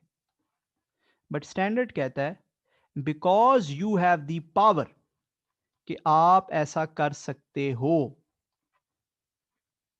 You have this current power, it is currently exercisable. ऐसा नहीं है कि ये फ्यूचर में शेयर ऑप्शन आप खरीद सकते हो या फ्यूचर में एक्सरसाइज कर सकते हो, नहीं, अभी एक्सरसाइज कर सकते हो, आज कर सकते हो। बेस्ड ऑन दिस, ये एंटिटी आपकी एसोसिएट, इस एंटिटी पे आपका सिग्निफिकेंट इन्फ्लुएंस। बात समझ रहे हो? तो आप इसकी क्या अकाउंटिंग करोगे? आप इसकी इक्विटी अकाउंटिंग करोगे। बट अगेन, इक्विटी अकाउंटिंग करने के लिए, इक्विटी अकाउंटिंग करने के लिए जो परसेंटेज यूज करोगे शेयर ऑफ प्रॉफिट, शेयर्स वगैरह बनाने के लिए जो परसेंटेज यूज करोगे, वो परसेंटेज क्या होगी? 15%। जो आप शेयर ऑफ प्रॉफिट वगैरह बनाने के लिए share of OCI, share of profit और शेयर ऑफ ओसीआई वगैरह बनाने के लिए जो परसेंटेज आप यूज करोगे, वो परसेंटेज क्या होगी?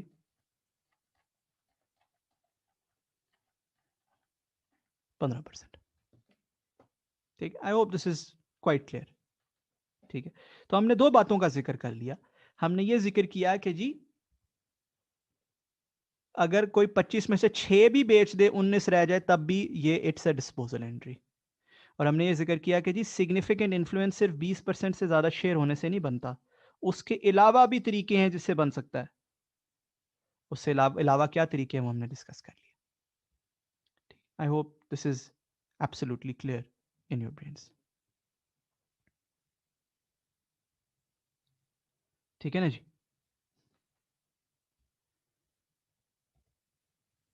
अब हम इससे नेक्स्ट कौन, अभी कोई इक्विटी अकाउंटिंग खत्म नहीं हुई, अभी तो सिर्फ बेसिक्स मुकम्मल हुए हैं, अभी बहुत सी और बातें इक्विटी अकाउंटिंग में पढ़ने वाली हैं और उस पर बहुत सा और टाइम हमारा लगेगा। ठीक है ना?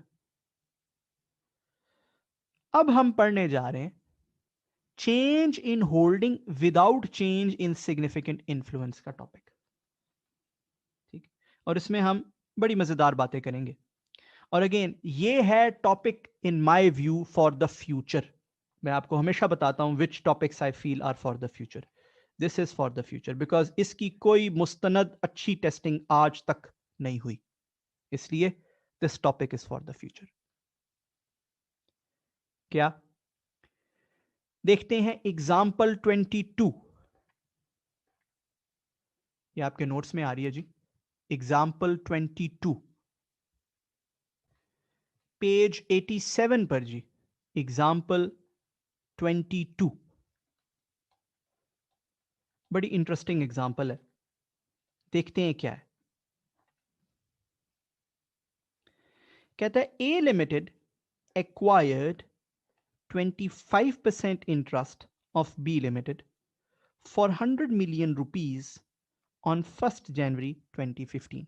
तो अगर मैं यहां टाइमलाइन बनाऊं और 1 जनवरी 2015 का जिक्र करूं, तो क्या हमने इसको अपना एसोसिएट बना लिया था 1 जनवरी 2015 पर? क्योंकि 100 मिलियन से हमने 25% खरीदा। कहता the fair value of net assets of B on that date was 360 million. उस दिन उसकी नेट एसेट्स की फेयर वैल्यू का क्या रोल होता है, अब हमें अल्हम्दुलिल्लाह ये बात मालूम है। ठीक, कहता है जी 2015 के दौरान बी ने प्रॉफिट मेक किया और ओसीआई मेक किया इतने का और इतने का। क्यों प्रॉफिट और ओसीआई 2015 का दिया हुआ है, ये भी हमें मालूम है। ठीक, कहता है 1 जनवरी 2016 पर, यानी कि यहां पर 1 जनवरी 2016 पर ए ने फर्दर 15% इंटरेस्ट एक्वायर किया इन बी, यानी कि उसका इंटरेस्ट ऑलरेडी 25% था, तो वो 25% जमा 15%, उसने कितना अपना इंटरेस्ट कर दिया? 40%। अब 40% के बाद भी वो हमारा क्या रहेगा? 40% के बाद भी वो रहेगा तो हमारा एसोसिएट ही। जब तक 50% को वो एक्सीड नहीं करता, वो सब्सिडरी तो नहीं बनेगा। क्या ख्याल है? कोई सुपर एसोसिएट तो नहीं हो जाएगा ना वो? It will still be an associate. यही है टॉपिक। टॉपिक गौर से देखिए।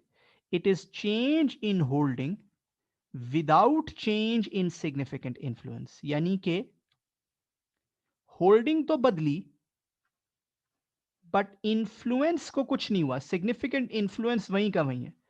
25% पर भी मेरा सिग्निफिकेंट इन्फ्लुएंस था और 40% पर भी मेरा सिग्निफिकेंट इन्फ्लुएंस है।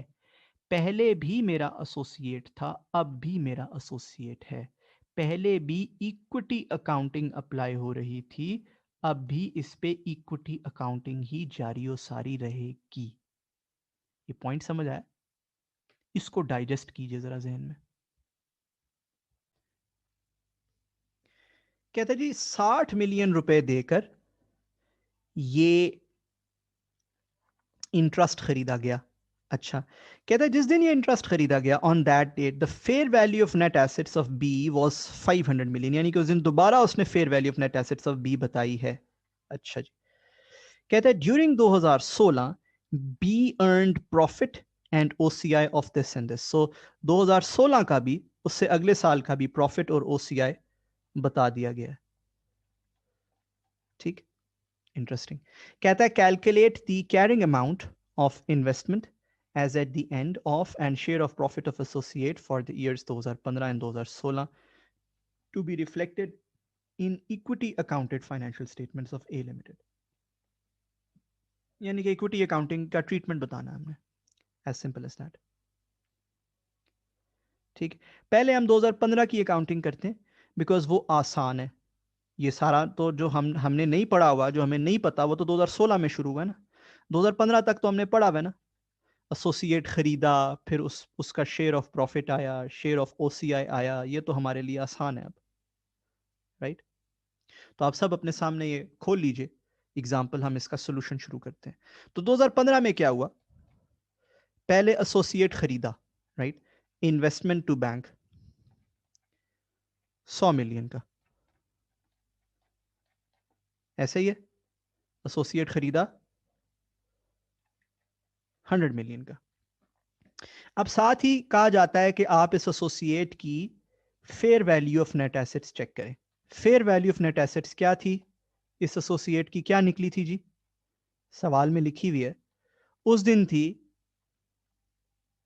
360 मिलियन, विच मीन्स के 25% पोर्शन अगर लिया जाए तो वो बनता है 90 मिलियन। और मैं आपसे पहले बता चुका हूं, अर्ज कर चुका हूं, डिस्कस हम डिटेल में कर चुके कि अगर तो ये fair value of net asset ज्यादा हो तब तो गेन आता है, कम हो फिर तो लॉस नहीं आता। Do nothing, so will do nothing. ठीक है ना जी? हमने ये इन्वेस्टमेंट रिकॉर्ड कर लेंगे, इनिशियल इन्वेस्टमेंट जो है हम रिकॉर्ड कर लेंगे अपने पास, ठीक है ना? और इनिशियल इन्वेस्टमेंट की वैल्यू बनेगी 90 मिलियन, ऐसे ही है।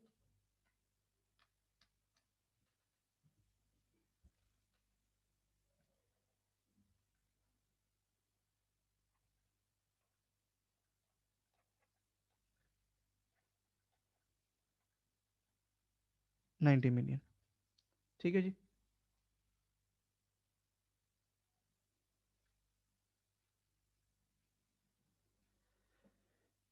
उसके बाद प्रॉफिट, प्रॉफिट कितना आया जी साल के दौरान? प्रॉफिट उसने अर्न किया है during the course of this year amounting to 40 million, और ओसीआई उसने अर्न किया है अमाउंटिंग टू 20 मिलियन। ठीक है, सो उसका हमारा जो शेयर बनता है प्रॉफिट का वो हम देख लेंगे। वो बनेगा जी इन्वेस्टमेंट टू पीएनएल, ठीक है ना। इन्वेस्टमेंट टू पीएनएल हमारा हिस्सा बनेगा 10 मिलियन, और इन्वेस्टमेंट टू ओसीआई हमारा हिस्सा बनेगा 5 मिलियन। ठीक, तो यहां पर share of profit of associate add हो जाएगा 10 का, और शेयर ऑफ ओसीआई ऐड हो जाएगा 5 का। तो मेरे पास फर्स्ट ईयर के एंड पर, और फर्स्ट ईयर में उसने कोई डिविडेंड्स दिए हैं जी? डिविडेंड्स का कोई जिक्र नहीं है, फर्स्ट ईयर डिविडेंड्स का कोई जिक्र नहीं है, ऐसे ही है ना। तो मेरे पास जो फर्स्ट ईयर के एंड पर बैलेंस बनेगा, क्लोजिंग बैलेंस, वो बनेगा 105 million, right. This is my balance as of the end of first year.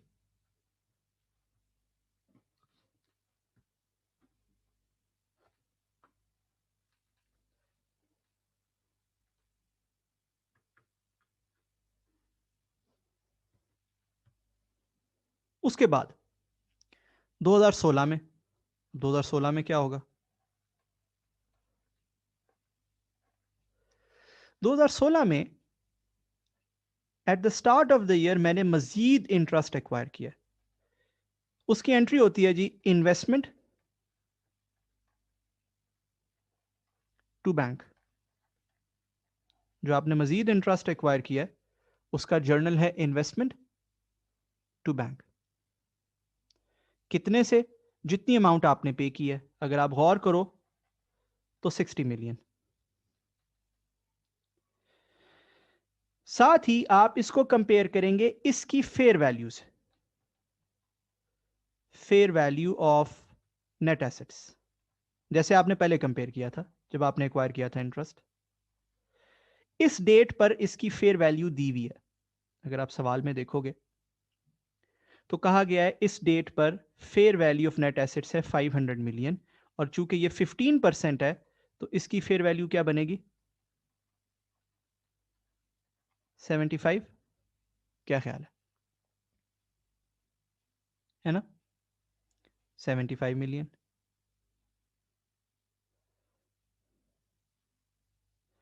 अब आपको पता है अगर तो ये फेयर वैल्यू ज्यादा हो, हायर हो, तो गेन रिकॉर्ड करते हैं, अगर लोअर हो तो डू नथिंग।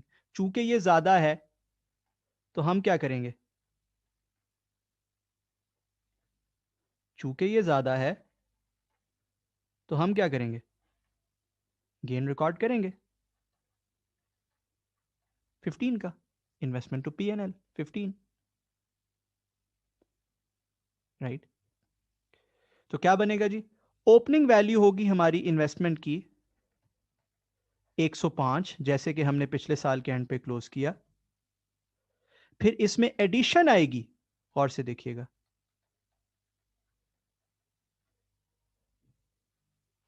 एडिशन आएगी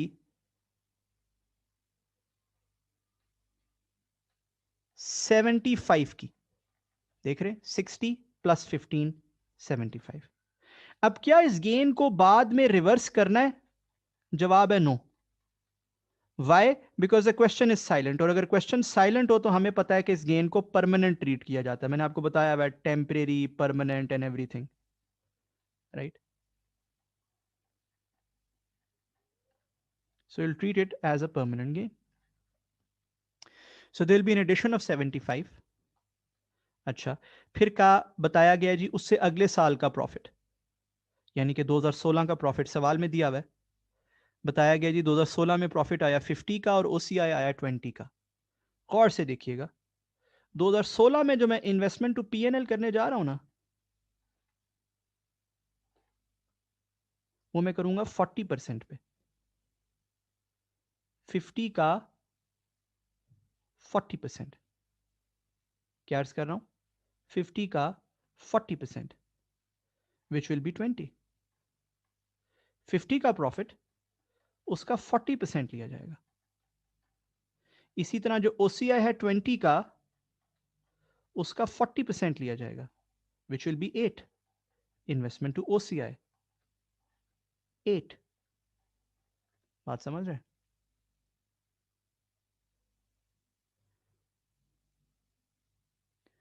So we will record these two entries, which is 20 and 8 in investment. पिछले साल तक शेयर ऑफ प्रॉफिट 25% था, अब शेयर ऑफ प्रॉफिट या शेयर ऑफ ओसीआई लिया जा रहा है 40%. We have to be very very clear about it. ठीक है ना जी. पिछले साल अगर आप गौर कीजिए 90 की ओपनिंग बैलेंस, बल्कि 90 का नहीं 100 का ओपनिंग बैलेंस था. Let's rectify this. ये 100 का ओपनिंग बैलेंस था, नॉट 90. एंड क्लोजिंग बैलेंस बनना चाहिए था 115. अकॉर्डिंगली हमारा इस साल का opening balance is 115 and closing balance would be 218. So 31st December 2016 का हमारा बैलेंस बनेगा 218. ठीक है. एक मजे की बात बताता हूं आपको. मजे की बात यह है कि ये दोनों जर्नल्स, ये वाला जर्नल और ये वाला जर्नल, ये IS 28 में नहीं लिखे हुए. अनफॉर्चुनेटली इस पर्टिकुलर ट्रांजैक्शन की IS 28 में अकाउंटिंग ही नहीं लिखी हुई. तो फिर मैं आपको कहां से पढ़ा रहा हूं? ये यूएस गैप के ASC 800 सीरीज में इसकी अकाउंटिंग लिखी हुई है. प्लस अगर आप बड़ी बड़ी फर्म्स की अकाउंटिंग एक्सप्लेनेशंस देखेंगे, जैसे आप PwC का मैनुअल ऑफ अकाउंटिंग देखेंगे, ठीक है, इसी तरह EY, Deloitte, grant Thornton etcetera सारी फर्म्स देख सकते हैं आप, में देखेंगे तो ये दुनिया सारी में कॉमन कंक्लूजन है कि ऐसे इस किस्म के चेंज की अकाउंटिंग होनी चाहिए. बात समझ आ गई? तो ये सादी सी सिंपल सी अकाउंटिंग है. If there is a change in holding, यानी कि इंक्रीज इन होल्डिंग, चेंज भी नहीं कहना चाहिए, ये तो कहना चाहिए इंक्रीज इन होल्डिंग. ये तो इंक्रीज का केस था ना, without change in significant influence. यहां पर 1 मिनट इसको पॉज कीजिए, इसको अंडरस्टैंड कीजिए. ठीक है जी. आई होप आप सबने इसको तसल्ली से एक दफ़ा देखा है और ये कोई ख़ास मुश्किल भी नहीं है. मज़े की बात यह है कि स्टैंडर्ड्स में नहीं लिखी हुई और अनफॉर्चुनेटली एड्रेस होनी चाहिए थी. एक और चीज़ मैं अर्ज़ कर दूं आपसे, जो एसोसिएट्स की और जॉइंट वेंचर्स की अकाउंटिंग है, यानी कि इक्विटी अकाउंटिंग इन जनरल, वो अंडर रिव्यू है इस वक्त. FASB और IASB, यानी कि US गैप बनाने वाला इदारा और IFRS बनाने वाला इदारा, इन दोनों के माबैन. और हम एक्सपेक्ट कर सकते हैं कि अगले कुछ साल के बाद, 2-1 साल के बाद, 2 से 3 साल के बाद, इस अकाउंटिंग में कुछ चेंजेस आएंगी जिसमें ये सिंप्लीफाई होगी. ठीक है. कुछ ऐसी चीज़ें जो IFRS में भी एड्रेस्ड ही नहीं है, जैसे कि ये ट्रांजैक्शन, उसकी अकाउंटिंग भी बताई जाएगी और फिर इसको सिंप्लीफाई भी किया जाएगा. Intra group gains losses, cell purchase पे गेन लॉस की जो रिवर्सल शिवर्सल की कॉम्प्लिकेशंस है ना, वो इसमें से निकाली जाएंगी. ये एक्सपेक्टेड है. ठीक है, जस्ट आपकी नॉलेज के लिए आपको बताया. तो हमने देख लिया यार, इंक्रीज हो तो क्या होता है, व्हाट इफ डिक्रीज हो. आपके जहन में आया होगा यार, ये इंक्रीज तो करा दिया, कहीं ऐसा तो नहीं है कि डिक्रीज के बगैर ही हम आगे चले जाएंगे? ऑब्वियसली नहीं. तो साथ ही आप देखेंगे, जहां से आपने एग्जांपल 22 पढ़ी पेज 87 पर, बिल्कुल उसके नीचे आप देखेंगे एग्जांपल 23 मिलेगी आपको. वो क्या है? वो भी सेम इसी टॉपिक की है, but obviously the other way around. क्या? एग्जांपल 23 में उल्टा नजर आएगा आपको. कैसे? पढ़ते हैं. लिखा है A limited acquired 40% interest of B Limited for 110 million on 1st January 2015. यानी कि 1st January 2015 पे इसने 40% इंटरेस्ट लिया. अब 40% इंटरेस्ट लिया तो आमतौर पर हम कहते हैं कि ये एसोसिएट है. आमतौर पर यही कंक्लूजन होगा, है ना. कहता है उस दिन इसके नेट एसेट्स की फेयर वैल्यू थी 300 मिलियन. हमें पता है the fair value of net assets का उस दिन क्या रोल होता है. कहता है during 2015 B earned a profit and OCI of this and this amount. Respectively. तो जो प्रॉफिट और OCI था वो भी बताया हुआ है। अब 2015 के प्रॉफिट और OCI का क्या रोल है, क्या एंट्रीज करनी है, आपको मालूम है। फिर कहता है ऑन 1 जनवरी 2016 यानी कि अगले साल के पहले दिन, A disposed 10% interest in B against 30 million received in cash। यानी कि उसने अपने इंटरेस्ट को 40 के बजाय कितने परसेंट कर दिया, 30%। 10% बेच दिया तो 30% रह गया ना पीछे। तो अगर किसी में 30% इंटरेस्ट आपका हो तो वो भी कंपनी क्या होती है आपकी, एसोसिएट ही तो होती है। क्या ख्याल है ना। 30 मिलियन कैश में लिया और बेच दिया। कहता है उस दिन fair value of net assets जो थी वो 400 मिलियन थी। कहता है 2016 के दौरान प्रॉफिट और OCI इतने इतने थे। ठीक है। कहता है जो OCI हमें आ रहा है वो रिलेट करता है surplus generated on revaluation of associates land, यानी कि वो रीवैल्यूएशन सरप्लस ऑन PPE है। 2016 का भी उसने आपको प्रॉफिट OCI वगैरह दे दिया, और वो क्या कह रहा है कि जो आपको OCI आ रहा है वो क्या है, वो रीवैल्यूएशन सरप्लस है ऑन PPE। ठीक है जी, एक्सीलेंट। कोई ऐसा मसले वाली बात नहीं, कोई परेशानी वाली बात नहीं। अगेन रिक्वायरमेंट है कि आप ये सारे जर्नल्स वगैरह करके दें, सब कुछ, सारी अकाउंटिंग जो है वो करके दें 2015 और 2016 की। सबसे पहले तो ये समझ लीजिए कि भाई 40 से 30 पर आया है, पहले भी एसोसिएट था, बाद में भी एसोसिएट ही है। ये जो अकाउंटिंग में आपको पढ़ाने जा रहा हूं ये ऐसे तमाम सिनेरियोस को कवर करती है। यानी कि अगर कोई 35 से 30 पे जाए उसकी भी यही अकाउंटिंग है, 25 से 22 पे जाए उसकी भी यही अकाउंटिंग है, 40 से 35 पे जाए उसकी भी यही अकाउंटिंग है।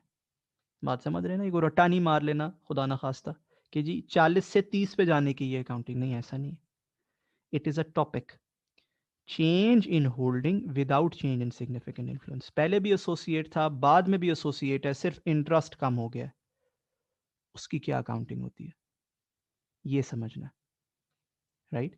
इसी तरह जो मैंने आपको पहले पढ़ाया यहां पर, अगर कोई 22 से 30 पर जाए उसकी भी यही अकाउंटिंग है, कोई 30 से 40 पर जाए उसकी भी कोई यही अकाउंटिंग है, कोई 25 से 30 पे जाए उसकी भी यही अकाउंटिंग है, सेम अकाउंटिंग। ठीक है ना। सबसे पहले तो ये आपके जहन में क्लियर होना चाहिए। 1 मिनट यहां पे पॉज कीजिए और सबसे पहले इसको अपने जहनों में क्लियर कीजिए। ऑलराइट जी, आई होप आप सबने इसको तसल्ली से देखा है, समझा है। तो करना क्या है, पहले 2015 की अकाउंटिंग है, बड़ी सादी अकाउंटिंग है, यकीन कीजिए बहुत आसान। वही जिस तरह हमने पहले पढ़ा कि जी इन्वेस्टमेंट टू बैंक कर लिया, जितने से भी हमने ये इन्वेस्टमेंट खरीदी थी, कितने से खरीदी थी जी, सवाल में लिखा हुआ है 110 मिलियन रुपए की हमने ये इन्वेस्टमेंट खरीदी थी। ठीक है ना। अब खरीदते साथ आपको पता है इसकी fair value of net assets check करते हैं। सवाल में लिखा है जी fair value of net assets उस दिन थी 300 मिलियन, तो 300 का 40% कितना बनता है, 40% हमने खरीदा ना, तो 120। और अगर हायर आ जाए तो हम सबको पता है गेन रिकॉर्ड करते हैं, हम सब एक्सपर्ट हैं इस चीज के, तो होगा इन्वेस्टमेंट टू P&L। अब चूंकि चूंकि इसके बारे में नहीं लिखा कि ये कैसा गेन है, क्या है क्या नहीं, हम इसको परमानेंट ट्रीट करेंगे और इसको रिवर्स नहीं करेंगे। ठीक है ना। तो जो इनिशियल वैल्यू आएगी मेरे इन्वेस्टमेंट इन एसोसिएट की वो आएगी 120 मिलियन रुपए, है ना आसान, right. I hope this is really easy. फिर मैं शेयर ऑफ प्रॉफिट वगैरह रिकॉर्ड कर लेता हूं। अब पहले साल मेरे एसोसिएट ने प्रॉफिट क्या मेक किया है, सवाल क्या कहता है, एग्जाम्पल क्या कहती है, राइट। कहती है पहले साल मेरे एसोसिएट ने 50 मिलियन का प्रॉफिट मेक किया और 20 मिलियन का ओसीआई मेक किया, तो दोनों का 40% मेरे पास आएगा, which is investment to PNL मेरे पास होगा 20 से, और इन्वेस्टमेंट टू ओसीआई मेरे पास होगा 8 से। क्या ख्याल है?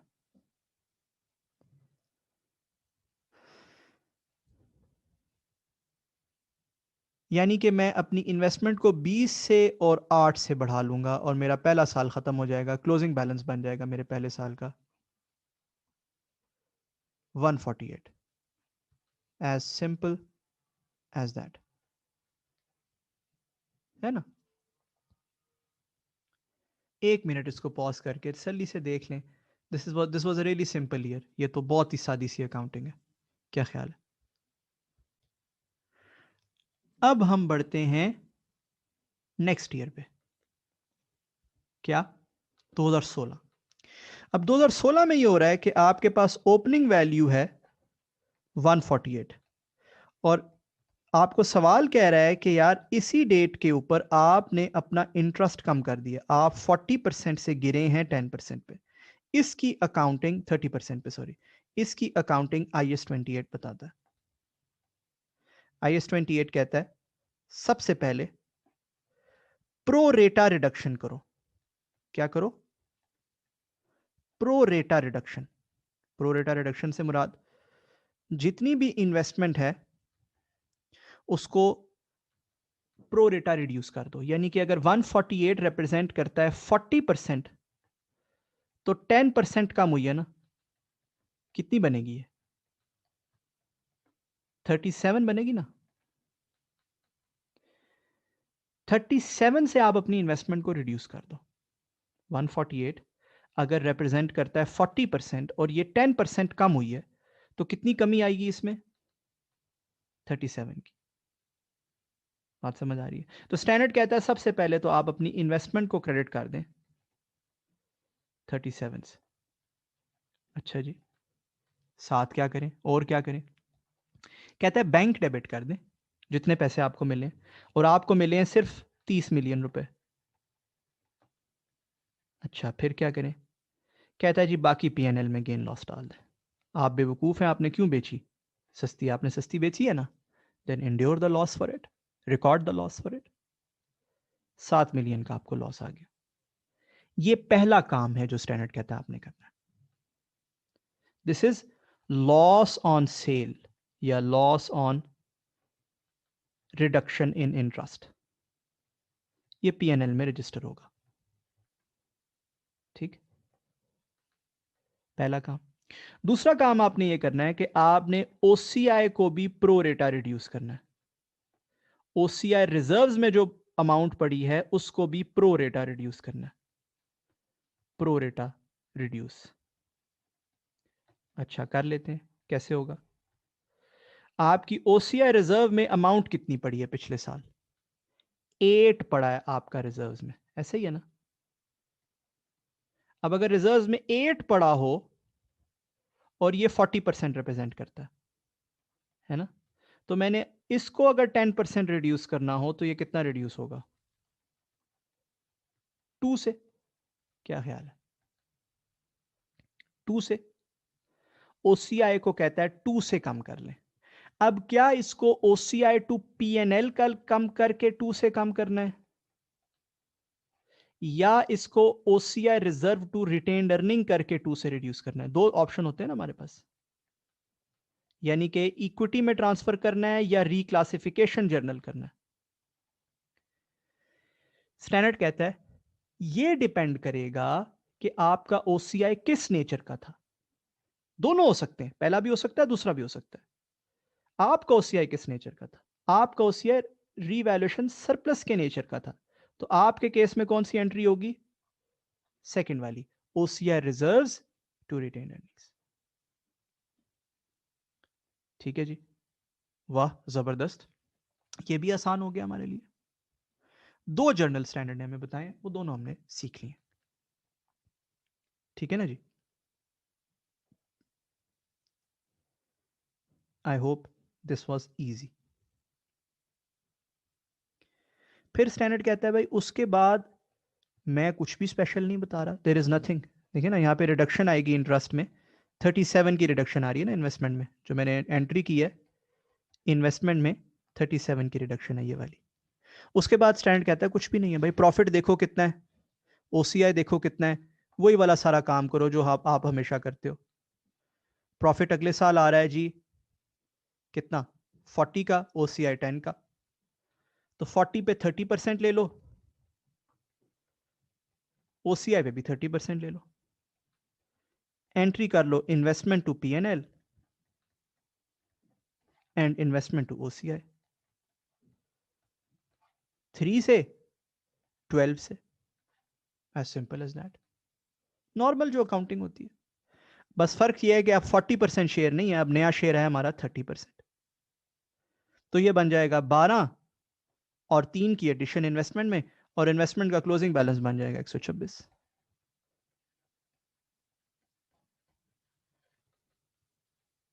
समझ गए जी? है ना आसान। और अच्छी बात यह है कि ये अकाउंटिंग IS 28 में बताई हुई है, ये फर्स्ट एंड सेकंड जर्नल।